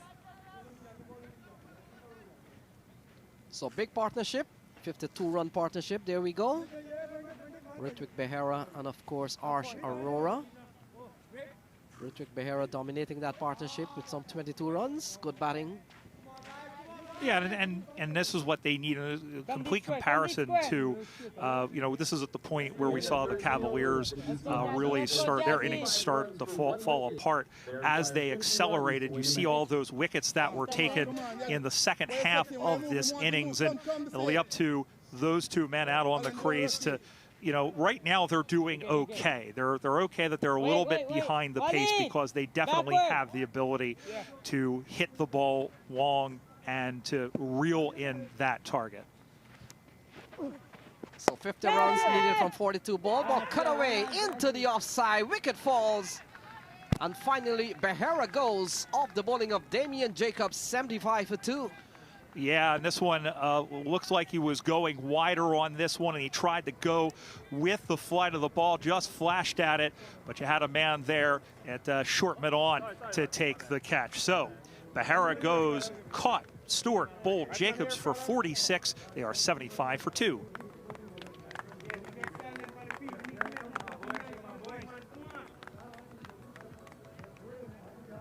Batsman here, fellas.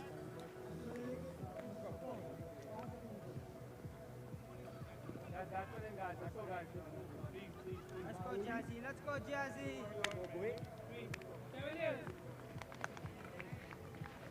Let's go, Jazzy. Let's go, Jazzy. So the big man comes to the middle, Jaskaran Malhotra. It was only a couple of months ago, Brian, created a bit of history. If no one knew that the United States played cricket well, they found out. Because of this man, Jaskaran Malhotra. The world knows him now. Nepal certainly knows him because that's what he dropped. It was, I believe it was, what, 179 not out, I believe, including an over where he hit 6 sixes, which is very rare, especially in the one-day game. Of course, that was in a 50-over match, which is a little bit longer than what we're playing here today. So Jacobs continues. A couple of runs here for Jaskaran Malhotra. He gets off the mark quite quickly. That brings the equation down. A very tough one here for the Somerset Cavaliers to defend, Brian. 48 to win. And if you're the Cavaliers, you need to get him out as soon as possible. You know what his potential is. He hasn't really knocked the cover off the ball too much in his opening weekend last week against the Philadelphians. He had good solid innings, but I think they're going to want to try to get him as close to a century or a half century as possible. So Jaskaran Malhotra, quality player. And these days we're seeing him batting in the middle of the order. And Brian, don't talk about the psychological pressure for New Jersey Somerset Cavaliers, knowing that Malhotra is out in the middle and only 48 runs yet to come. There's a handful of players that you do not want to see standing in that crease as a bowler, and this is one of them. So ball cut away into the offside, running up towards the point boundary. And they come back for a couple of runs. He started quite fluently here, Jaskaran Malhotra. 4 in just a couple of scoring shots. You get a good look, by the way, of the crowd sitting on the hill on the Church Farms Road side of the ground. A lot of people here for a game that does not feature the local team. Yeah, there we go. You can see in the background, they're beginning to build up. I'm quite sure during the course, when it comes around to about 2:30 this afternoon, we'll have maybe a couple of hundreds people there. They're hoping maybe 4 figures, but we'll see. It is a beautiful day, a little on the warm side, but and you can see the flags. Some of our shots, you can see the flags flying in the background there. You can see a little bit of a wind, a little bit of a comfort. Yeah, big Philly Summer Cricket Festival well and truly on. It continues tomorrow. And then, of course, later on today, the Philadelphians will come up against the Stallions. The Stallions, we saw them not too long ago, arrived into the ground. And their big encounter, 14 overs gone, 82 for 2. My son, he's so soft-spoken. Everyone says he's so good-looking, and he never forgets to call. Hi, Mom. Born for your trousseau, the 2022 Tundra. Toyota, let's go places. Over near the Philly merchandise booth and Toyota booth. It's a meet and greet with some of the great players we have here today. And as we take a look at the Hawks batters, you see Behera top scoring on 45 before being caught out by Allen off the bowling of Jacobs. Aurora and the big man Malhotra. The innings is in the hands of those two gentlemen right now. Could be make or break here as they try. They need 43 from the final 36 balls. Very gettable.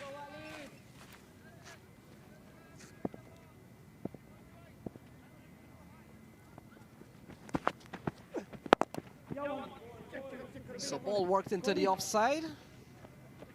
Brings the DC Hawk closer home. They're 42 runs away from a win here. They have never beaten the Somerset Cavaliers on this ground, so that's going to be one of the first. And at the end, should they get a win here this afternoon, Brian, it will square the series 1-1, at least at Exton Park. So lofted into the air. Let's take a look at this one. It goes into the vicinity of the wide mid-wicket area, and that one has gone away for a boundary. Yeah, carded really, really well, and it's gone away for a 6 that just cleared the rope out there in long on and just out near the creek. So that brings the target a little bit closer as they're now 89 for 2. as they require 36 off the final 34. It's getting down near a run of ball. A couple more boundaries will make the picture a little bit clearer for this DC Hawks side. It's essentially a must-win game for both teams.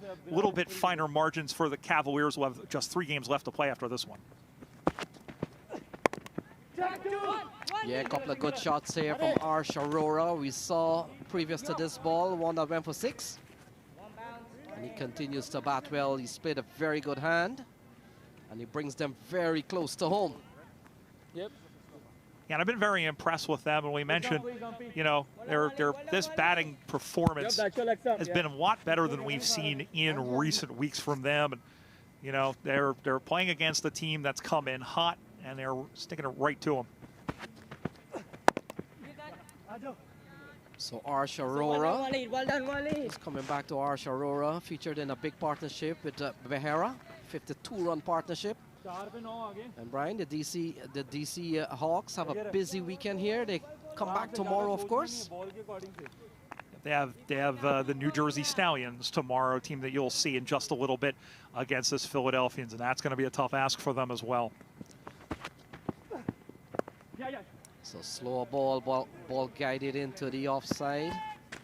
And things are winding down here. DC Hawks certainly on top. And the New Jersey Somerset Cavaliers have this slipped into that mode that they started this tournament. 125 posted with a powerful batting lineup sported by the Cavaliers.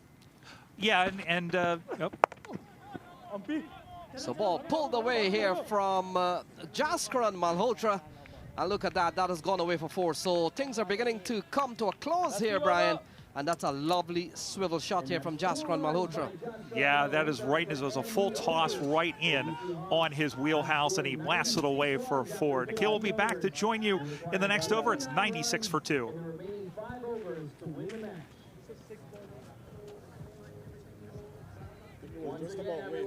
कितने रह कितने गए run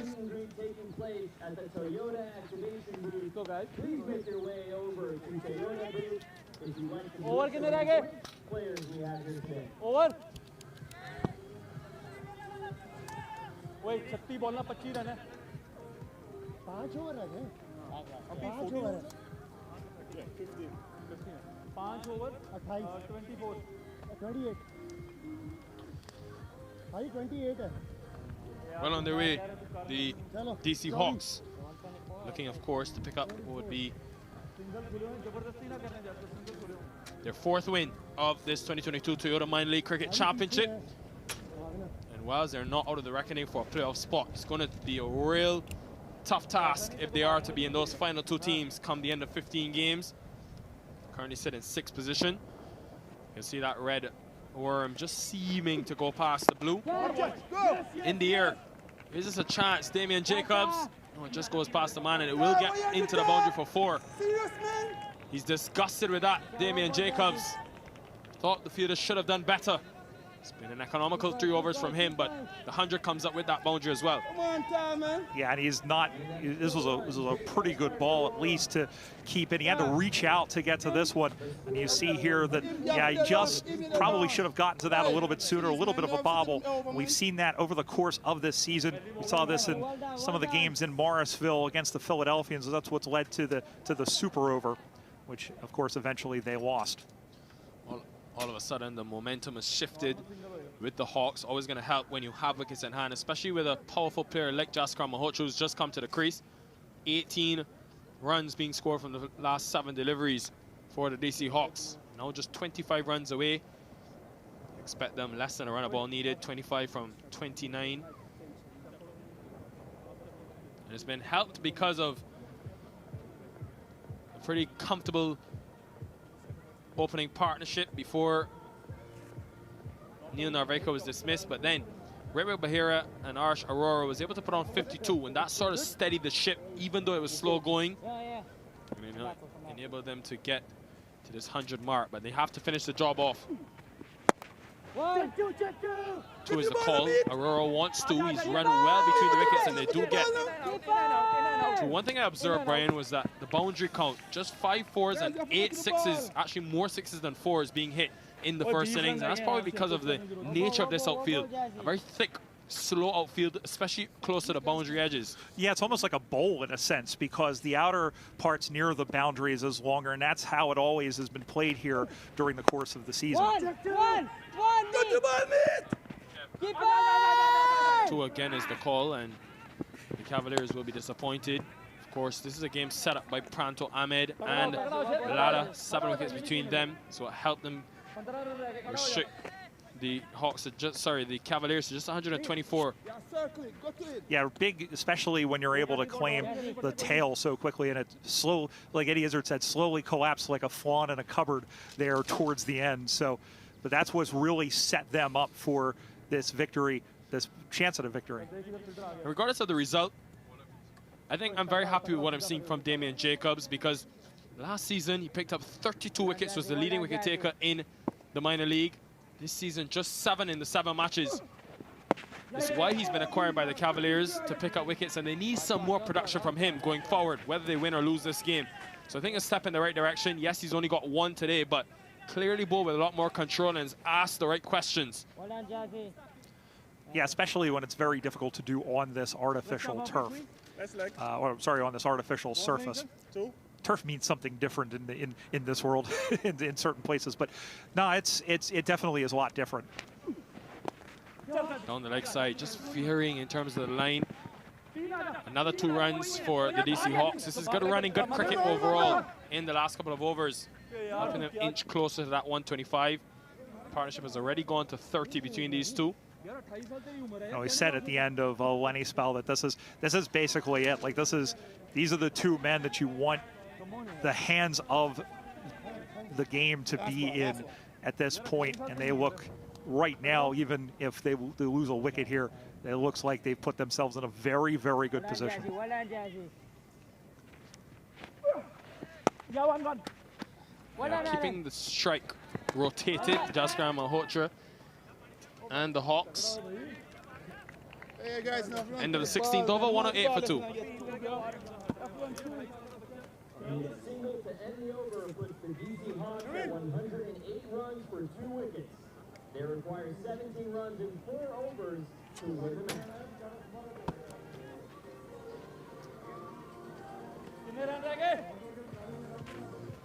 But of course, if you're now joining us, Exton Park for the Philadelphia Cricket Festival over this weekend. Got so many teams in action in the Atlantic Conference. The DC Hawks looking to be the first team to pick up a win out of the 4 games that we have over the next 2 days. Yeah, and every game is going to be crucial, Nikhil, especially as we head down towards the business end of this season. Of course, just 2 weekends of play after this one. As we mentioned, 4 divisions, 2 in each conference, top 2 from each division advance to the finals weekend, which will be played. The first round will be played as best of 3 across 4 sites the weekend of August 20th and 21st, heading the finals weekend the following weekend. Yeah, Arsh Arora, though, deserves a lot of credit because he came in with his team whilst they were not in no big hurry, but at the same time, the pressure was slightly on by the Cavaliers. They kept them to just 29 in the first 6 overs.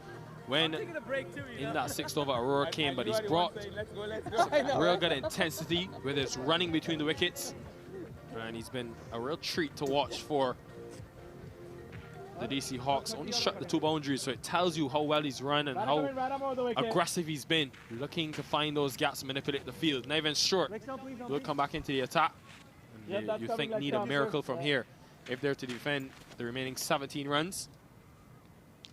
We almost saw it last weekend with DC and Philadelphia. Philadelphia needed 30 from the final, or 12 from the final 30. Left it late.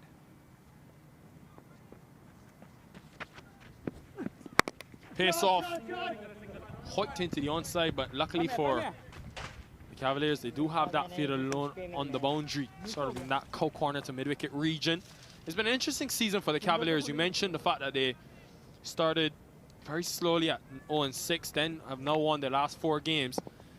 But they've lost a lot of players from last season. It's always going to be tough to transition with almost a brand new team. Good delivery from Stewart. You look at John Campbell, who's playing for the Yorkers. Ken R. Lewis, who's not playing in this year's minor league, but he's one of the most lethal players in the world game.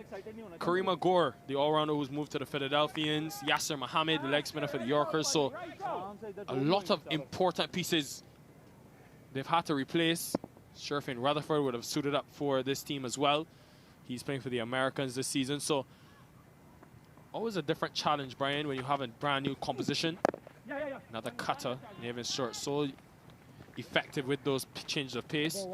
Yeah, and you mentioned it. It's a lot of teams have had to deal with that in various ways. One of the teams was the Empire State Titans. Basically had everybody bar one leave from the previous season. So it's almost like shaking the Etch-a-Sketch, and you have to essentially draw up a new game plan. But some teams have done very well at maintaining good players. And in a competition like this, continuity is very important. This is good bowling from Short, though, especially on this surface where you can have slightly slower in terms of the ball getting to the bat. When you have pace off, it makes it even harder to score, but just think, not enough runs to really play with. But I think what the rule changes has shown, as you see, such a beautiful day for cricket here in Philadelphia. I've been really treated to some fantastic weather. But I think, Brian, what it tells you about the teams is the ones that have a good local core, local group of players, have really been strong this season. You look at the Stallions, a team that went to the finals last season with Raymond Ramratan, Jasdeep Singh, so many others. Mukamala, they'll be in action later this afternoon. But because they were able to maintain that core, they've been able to be successful this season. Now with tighter restrictions on overseas players, you've got to find local players that can be effective for you. That's been the difference. And a lot of these guys are veterans, which is fantastic. And you have players that come in, they know the local game. In a lot of cases, they know a lot of their competition because, you know, that local flavor begats familiarity. So you see guys, especially where the teams are clustered together, especially up here in the Northeast. So you see that. So it actually makes it adds that little extra flavor, making it more competitive. Short be looking for his first wicket. Picked up 6 wickets in his first 2 games that he played for the Cavaliers. Then didn't play until Umaid Asif picked up an injury, which ruled him out of the tournament. So Short now back into the 11, playing as that wildcard option, the overseas wildcard.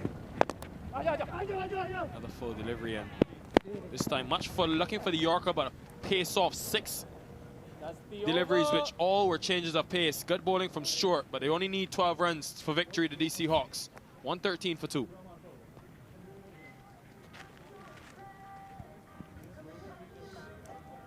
And at the completion of 17 overs, the DC Hawks have scored 113 runs for the fall of 2 wickets. Well, just 4 runs and over needed. Set up well by Ritwik Bahira, who started very slowly, but as his innings progressed, struck 4 boundaries and a maximum, was able to get up to 46 and pretty much 45, sorry, pretty much take his team over the line. They still need 12 runs. You never know, anything can happen, but you expect from here the DC Hawks should go on to pick up their 4th win. Yeah, you would certainly expect that. And that's all you can ask out of your opener. You don't have to hit century. You don't have to hit big numbers. He was very steady at the presence, and that's what gave them, helped wear this bowling attack down and has put them in the position that they are. Najaf Shah, the captain, will come back into the attack.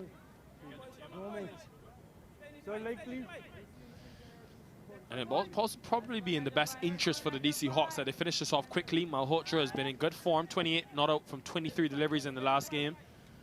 But with such a tightly contested Eastern Conference, anything you can get, you want to take. If they can win this in this over or maybe the next.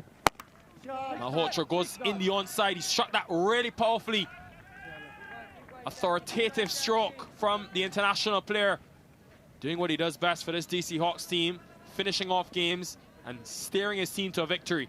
A good finisher is almost like when they sense blood in the water and he knows that this game is very well near its end, so he's going to try and end this as quickly as possible at this point. It looks like very well struck into the dugouts. I was just mentioning the urgency needed in order to help boost that net run rate. A team that's been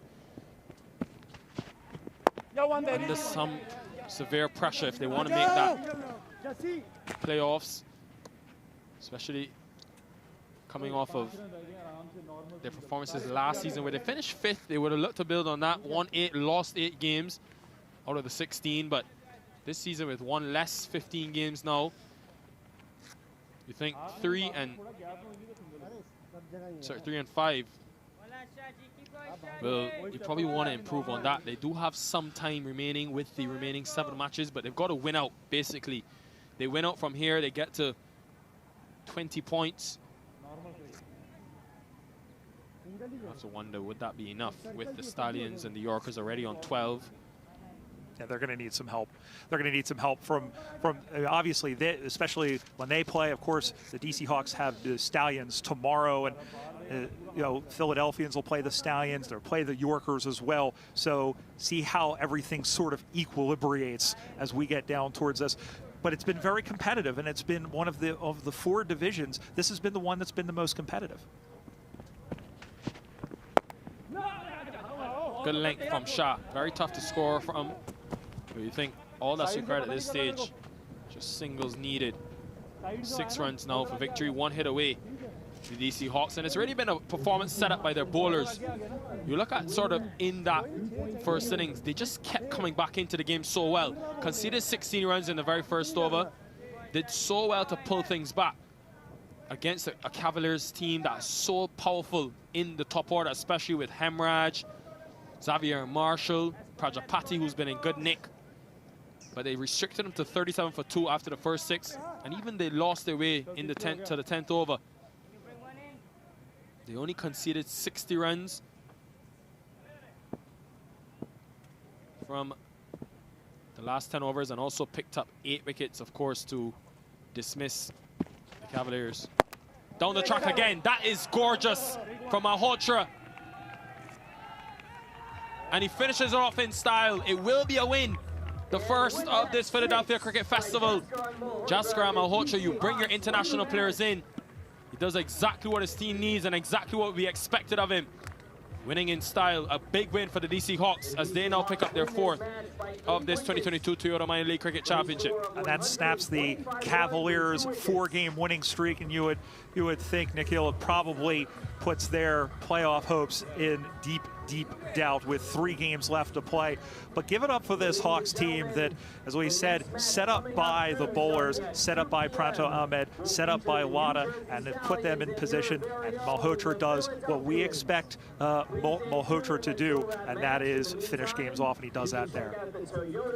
Well, it was definitely not a tie. Malhotra has won the game convincingly. With the important thing is, with 14 balls to spare, which will help their net run rate, the DC Hawks. And they'll be very happy with the way things have gone for them today. In some hot conditions, losing the toss, being asked to bowl first. And for the Cavaliers, well, they've got to go back to the drawing board and got to think quickly, because games coming thick and fast. They're in desperate position to win. But there it is, the Hawks set up by Ritwik Bahira at the top of the order. 45 from 40, and Arsh Arora continuing, keeping the momentum going, and Malhotra with his power, with his brilliance, the international USA player, coming off of injury as well. 30 from 16 for him, finishing off the innings, these two, with some 14 balls to spare. In terms of the bowling, yeah, as we bring the bowling up, and just not, you know, it was a tough day for the 2 of them. They did get those 2 wickets early on. Damian Jacobs, 1 for 23, not really helped by the fielders. Karamula, 1 for 38. And everybody, I think, by and large, did their best. But, you know, it was just the competency of the Hawks. We mentioned earlier on a couple of times how they've struggled to get the big numbers, how they struggled to chase down, especially on this field. They managed to do it today, and it keeps their season alive. well, they'll have to win out from here, the Hawks, if they want to have a good chance of looking for a playoff spot. That will help their cause. Let's just look at the summary then.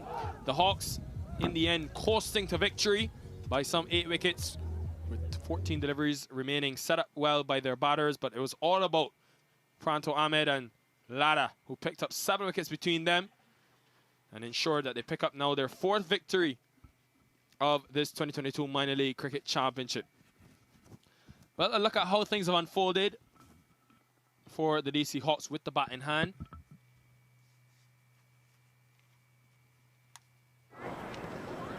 always started by start really. They only got 23 runs from the first 5 overs. We're yet to hit a boundary.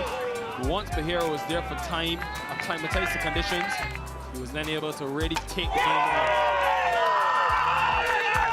Able to use the 3 facets of 3 dimensions of the field. This was the wicket of Neil Narvaker. Then Arsh Aurora came in for Bahira with maximum. We did see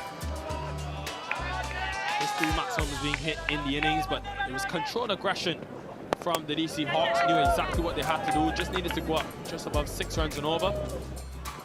Bahira, a young man who's already made his international debut for the USA, played 2 T20 internationals end of last year.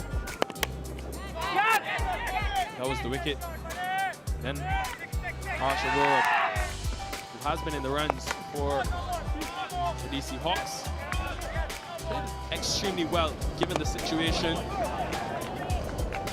Him and Jaskar Malhotra didn't take too many risks.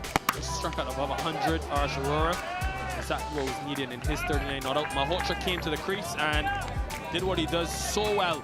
Just use his power and strike it to all parts. And then the winning blow over long off. Gorgeous end for what's been a 31st game of cricket in this Philadelphia Cricket Festival, live from Exton Park. Now, what does that mean to such a tightly contested Eastern Conference? You see, all of a sudden, the DC Hawks, with just 1 win, have surged up to 3rd position, and that will excite Bipul Sharma and his men. You can see now the Cavaliers, they're struggling in 5th. They've already played 11 matches. Just the 4 remaining now for their chances with this loss, you think, will be seriously diminished. And of course, don't go anywhere, because later today, we've got a real exciting thriller coming for you. Top of the table clash, you could say, for the Stallions at least, who sit in 2nd position of this Eastern Conference on 12 points, up against the Philadelphians team, who've got 7 games in hand, remaining in the group stages, but boy, do they need to win. That will be a good game. The Philadelphians being the home team, this game of cricket can be so funny, producing so many results that you just never know what could come your way. So don't go anywhere. That's coming at 2:30 p.m. And of course, alongside me, today's man of the match, Pranto Ahmed. Pranto, well, first of all, wickets for you, 19 now in this tournament. What's been the key to that knack for picking up wickets? First of all, I'd like to thank Almighty Allah, and the key thing, getting 19 wicket, actually, I worked really hard. Like last year, I didn't get picked, you know, and I was kind of depressed. Then I tell myself, okay, this is the time I have to work hard and show them what I got. And, you know, my best ball is the Yorker. I was trying to do that today, and I just spotted it like 1 or 2 and just got Nabini study. That was like good ball.